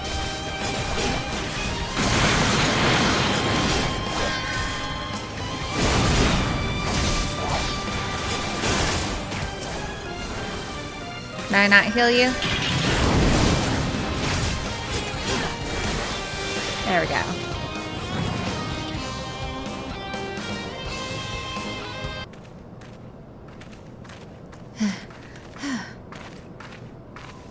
Bind her and do it tight. Yes, sir.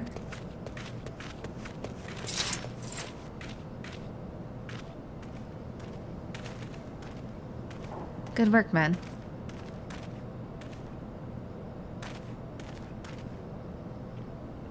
She and her Imperial cronies pushed us close, but we were better. Behold, a respected officer of the Immortal Flames. People looked up to you as one of the Order's founding members, one of its pillars. It saddens me to see you fallen so low. What would you know of low? You, a spoiled little lordling who has never known any want. People such as you take wealth and birth for granted. You think it your God's-given right to rule over others. You know not of our plight, the injustice that we low-born Ishgardians must endure. To the noble lords and ladies, we are not people, but resources to be consumed. I did what I had to do to survive, stealing, killing, even whoring myself. It is no fault of mine if fools imagined me a paragon when I joined the Flames. To hear you tell it, one would think you the only person ever to have suffered. In case you have forgotten, Ravan himself was born into poverty, as was I. We lived hand to mouth, with little more than the shirts on our backs. Hunger was our constant companion. Yet never did we bemoan our lot in life, nor did we begrudge others their fortunes. We accepted the hand that we had been dealt, and played it to the best of our ability. Life was a battle, aye, but no matter what fate threw at us, we took it down the chin and came back for more. Everything we have, we fought for. How are we any different then? 'Tis true that we were both mercenaries of lowly birth, and 'tis true that we both had our fair share of struggles. But whereas I sold my sword, you, Marshal, you sold your comrades. If life has taught me one thing, it is that you never betray your own. I would sooner cut off my own arm than raise a hand against a friend. Foreshadow. But enough talk. You will return to Ul'dah to face justice, and the people whose trust you have dragged through the gutter.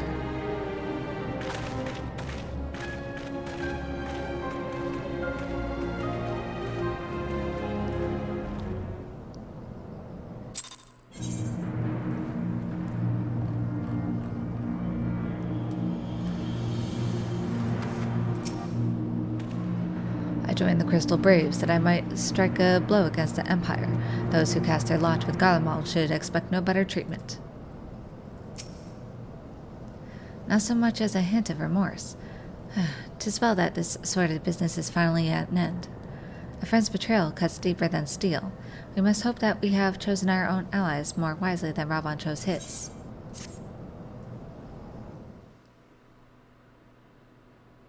I have heard. Truly bothersome business. No, I do not foresee a problem on that front. The main concern is Roban. There is no telling what the brute might do. Have the Blades watch him in the flames day and night. You may leave the Sultana to me. I shall personally attend her grace.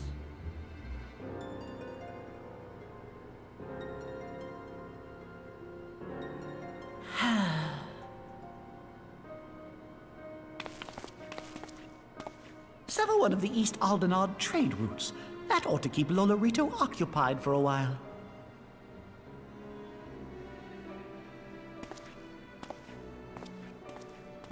Nanamo Ulnamo. For my sake, pray be a good little Sultana to the last. You leave the little Bane alone.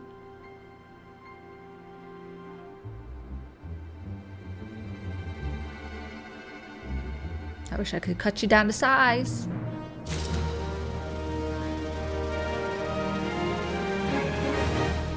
Ha, I put in my own foreshadowing. Like Weil, I once made my way as a mercenary, and like her, I did more than a few things I am not proud of. But never once did I betray my own. There are depths to which a man should not sink. Let us cling together. Elfina would ask another favor of you. Captain Ilbert and I have a few questions for the Flame Marshal regarding the circumstances of her miraculous escape. When we have completed our interrogation, we shall take our findings directly to General Raban, and that shall be the end of it. Your work here is done, my friend. My thanks. But I have one last task for you. Return to the Rising Stones and apprise Mephilia of all that has happened. I'm aware that the antecedent held Weil in high regard. For better or worse, she will want to know how this tale ends.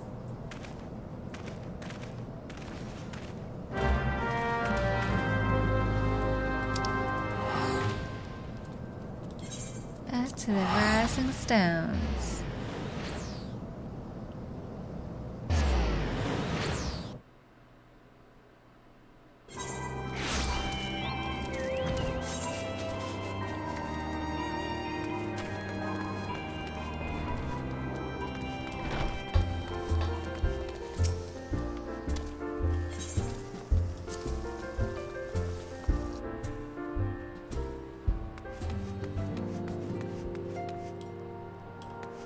Looks like everyone's the same. Yes.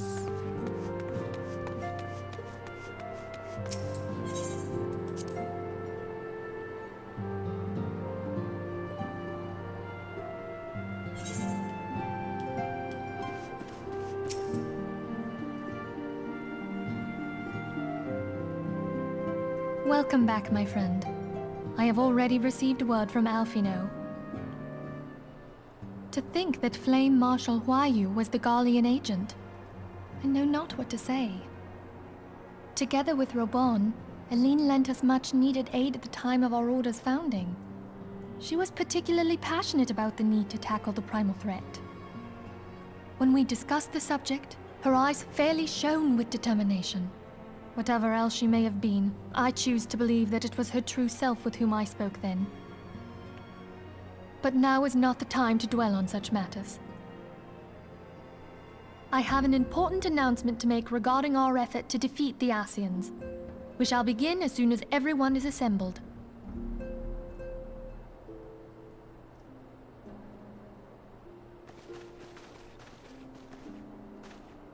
My thanks for coming, friends. Moonbreeder, the floor is yours. By now, I'm sure you're all familiar with White Auracite, the miraculous material that'll allow us to capture Ascian souls. Back at Snowcloak, we verified its ability to absorb vast amounts of ether. Alas, it leaves something to be desired in the area of stability. The stone can only store ether for a short while before expelling its contents. In addition to Auracite's inherent limitations, we must needs be wary of our enemy's strength. Our foe draweth upon an infinite wellspring of power.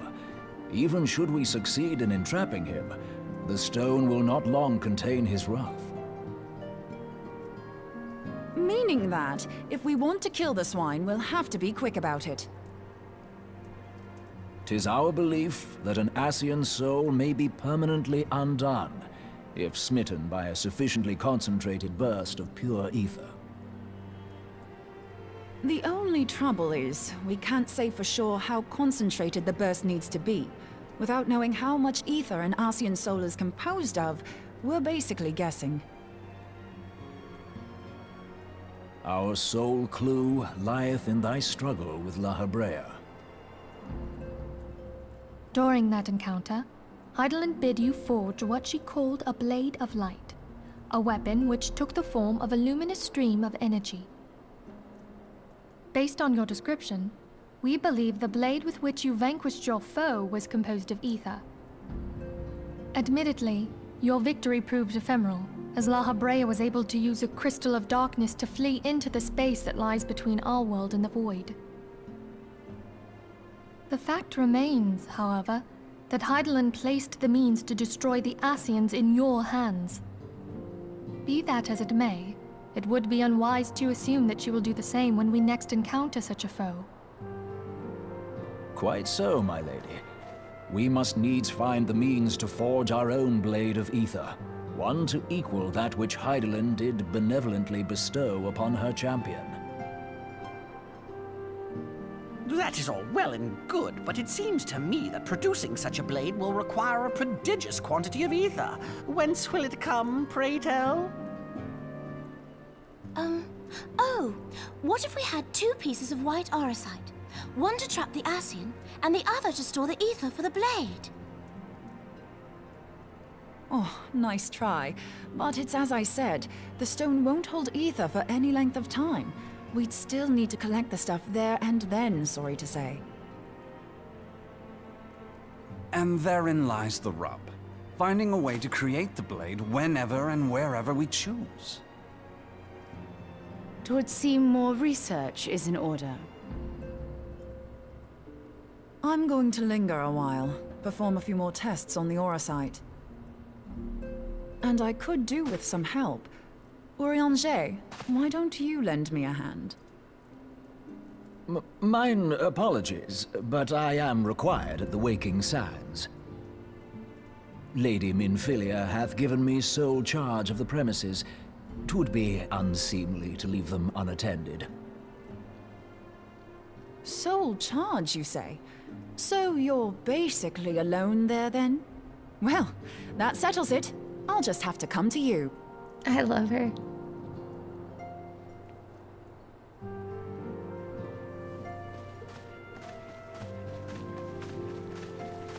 It's like, you will spend time with me. While you were afield, word arrived from the Sharlayan motherland. You will recall that a survey party was dispatched to investigate the incident at the Isle of Vow. What they discovered was troubling, to say the least. According to the report, the Isle has been erased from existence. 'Twas as if a hole had been torn in the very fabric of reality. Aye, yet the mystery endeth not with the Isle's disappearance. It hath come to light that a number of scholars in various other locales were reported missing at a similar juncture. What's more, they all had something in common with the head of the students of Baldessian. Every last one of them was researching a phenomenon called dimensional compression, or the rejoining as the ancient texts call it. I'll be damned if that's a coincidence. All indications suggest Ascian involvement, but I sense that a force greater still is at work. The entity the Dark Beings call the One True God. We must pray that my dear friend Kryl regains consciousness soon. If she bore witness to the Isle of Val's final moments, she may be able to shed some light on this mystery.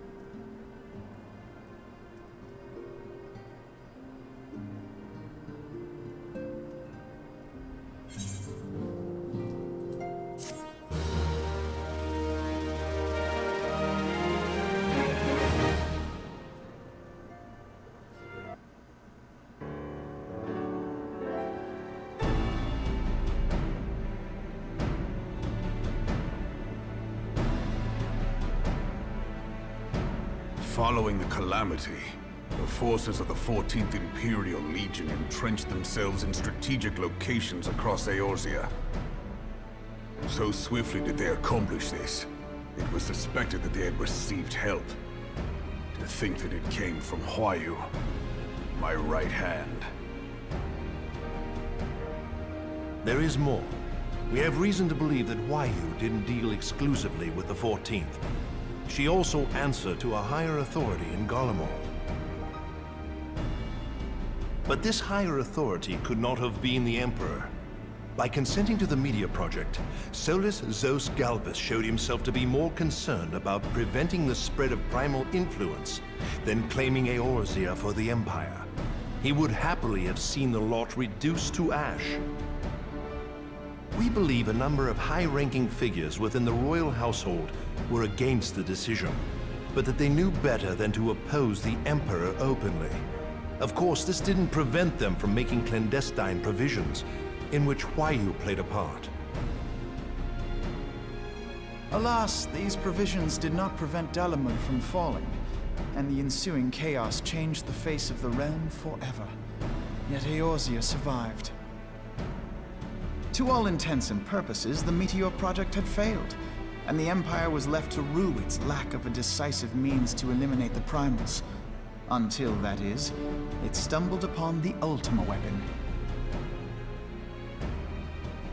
Even before the accursed thing was dug up, it seemed to me the 14th had the might to overwhelm our weakened armies. Yet they chose to hide behind their walls. Why? The Black Wolf was wary of making the denizens of Eorzea desperate, lest more primals emerge to bleed the land. The discovery of the Ultima weapon, however, emboldened him to resume his war of conquest in earnest. But there was one in Garlemald who believed that Van Belsar's actions were premature. One who stood higher in the Imperial Army's chain of command. He ordered the Legatus to halt his advance, only to find that the Black Wolf had slipped its leash, and that the 14th now acted alone. In a bid to bring Van Belsar to heel, he used the agent he had planted in Ul'dah prior to the Calamity to undermine the Legion's efforts. A man who outranks Van Belsar, yet opposed the late Emperor's decision to annihilate Eorzea.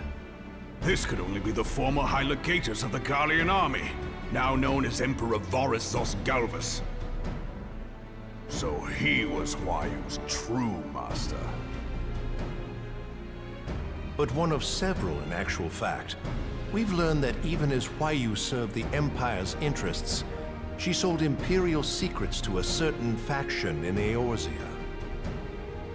In so doing, she helped to maintain the status quo, thus prolonging the conflict.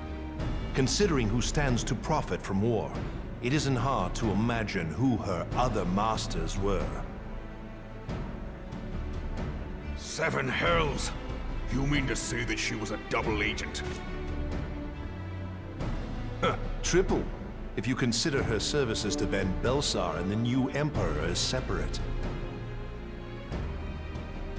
As neatly as these pieces seem to fit, one aspect of the puzzle remains unclear to me. By whose will was the Marshal feeding intelligence to the heretics? And try as I might, I fail to see how aiding their cause would profit either her Imperial or Monetarist masters. Could it be that another hand is at work here? If so, Huayu must be made to reveal whose it is.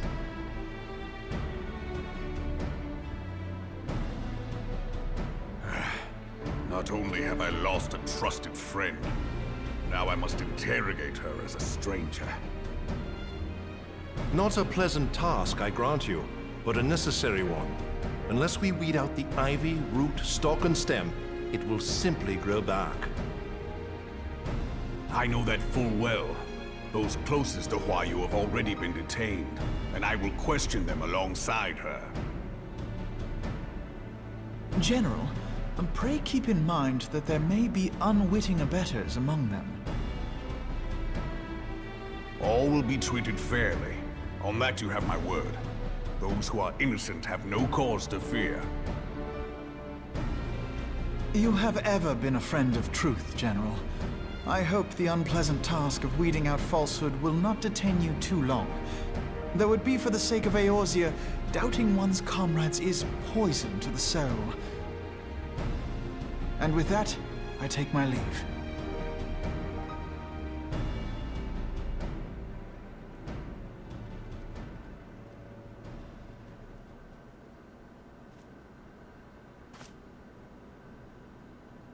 All these years, I've been made to dance to their tune.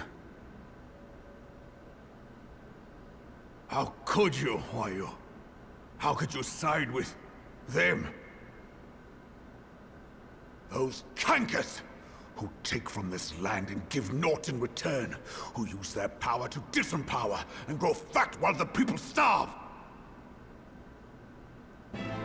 It's corrupt government. I know you can hear me, monitoring scum. Your crimes will not go unpunished.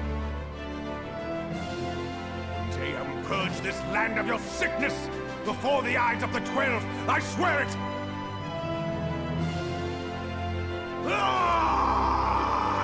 Let it all out. Let it all out, Raban. Know how you feel.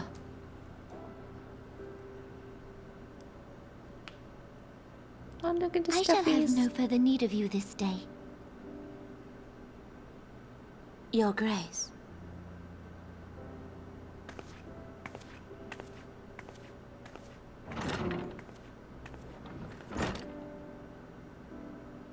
I fear that not even mine own chambers shall remain private for long. Has the situation grown so grim?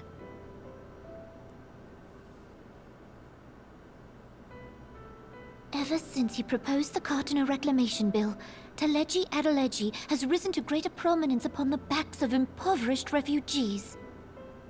The monitorists were ever united in their pursuit of profit, but the man's actions have torn a rift in their ranks. They snap at each other as rabid dogs. Yet now is not the time to be bickering among ourselves. If this bickering is a threat to law and order, might you not have grounds to dissolve the Syndicate? Would that the solution were so simple, Admiral. Alas, my moving to dissolve the Syndicate is certain to spark outrage among the influential merchant class, whom the Cabal represents. This would serve to exacerbate the current unrest, and peace would slip still further away. Be they rich or poor, natives or refugees, all who reside in Ul'dah have a right to pursue happiness. It is the duty of a ruler to protect this right. If I am to perform my duty, I must needs tread warily. It would not do to make enemies heedlessly. Were Lord Lolorito here, he would doubtless say that I have my head in the clouds. A ruler is required to take a wide view. Try as we might to cater to all needs, some will inevitably be overlooked. As such, there shall ever be citizens who feel aggrieved. It cannot be helped. I saw that, the salad. But as you have informed us, the monitorists take no view but their own. They hunger for power while the masses starve. In the absence of a common cause, it seems beyond any one individual to make Ul'dah whole. And the presence of a Garlean agent within the I set immortal the salads flames aside. only It's makes like, not matters for me. worse. Even accounting for Ul'dah's historic reliance upon mercenaries, such a grievous breach of security is unprecedented. I fear this business will provide the monitorists with a rod to beat Raban.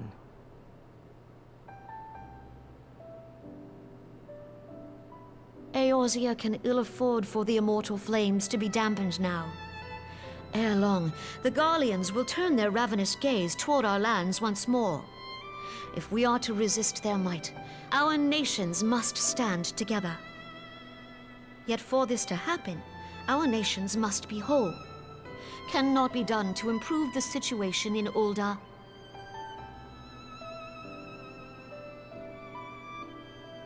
The true wealth of Ul'dah lies in the health, happiness, and hopes of her citizens. Alas, the citizens shall never know these things, so long as their lives are ruled by the ambitions of the few. That soup looks good. The monitorists claim I don't know to what kind it represent is, the but it best looks good. interests of the people, but in sooth they desire only to manipulate them for their own selfish ends. For the government to serve the people, it must be formed of the people. It's either soup or tea. I can't tell. For Ul'dah to move forward, it is not only the Syndicate that must be dissolved. Nay, you jest.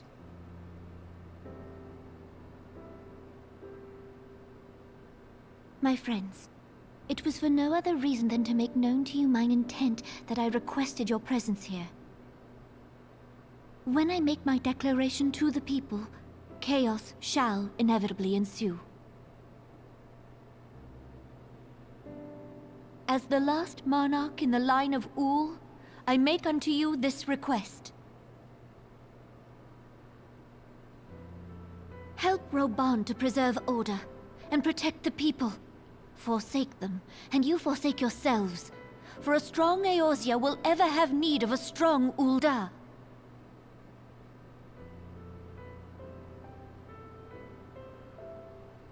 Your Grace, are you certain of this? There is no other way. When the time is ripe, the nation shall become a true republic. Both royalists and monetarists shall cease to be. Ul'dah will no longer belong to kings or queens or merchant princes, but to her people.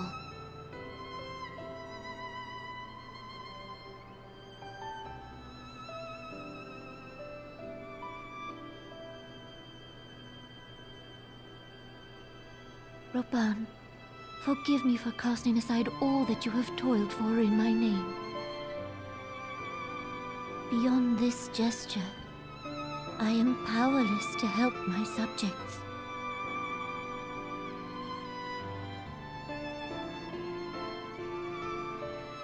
Again, she's just a figurehead.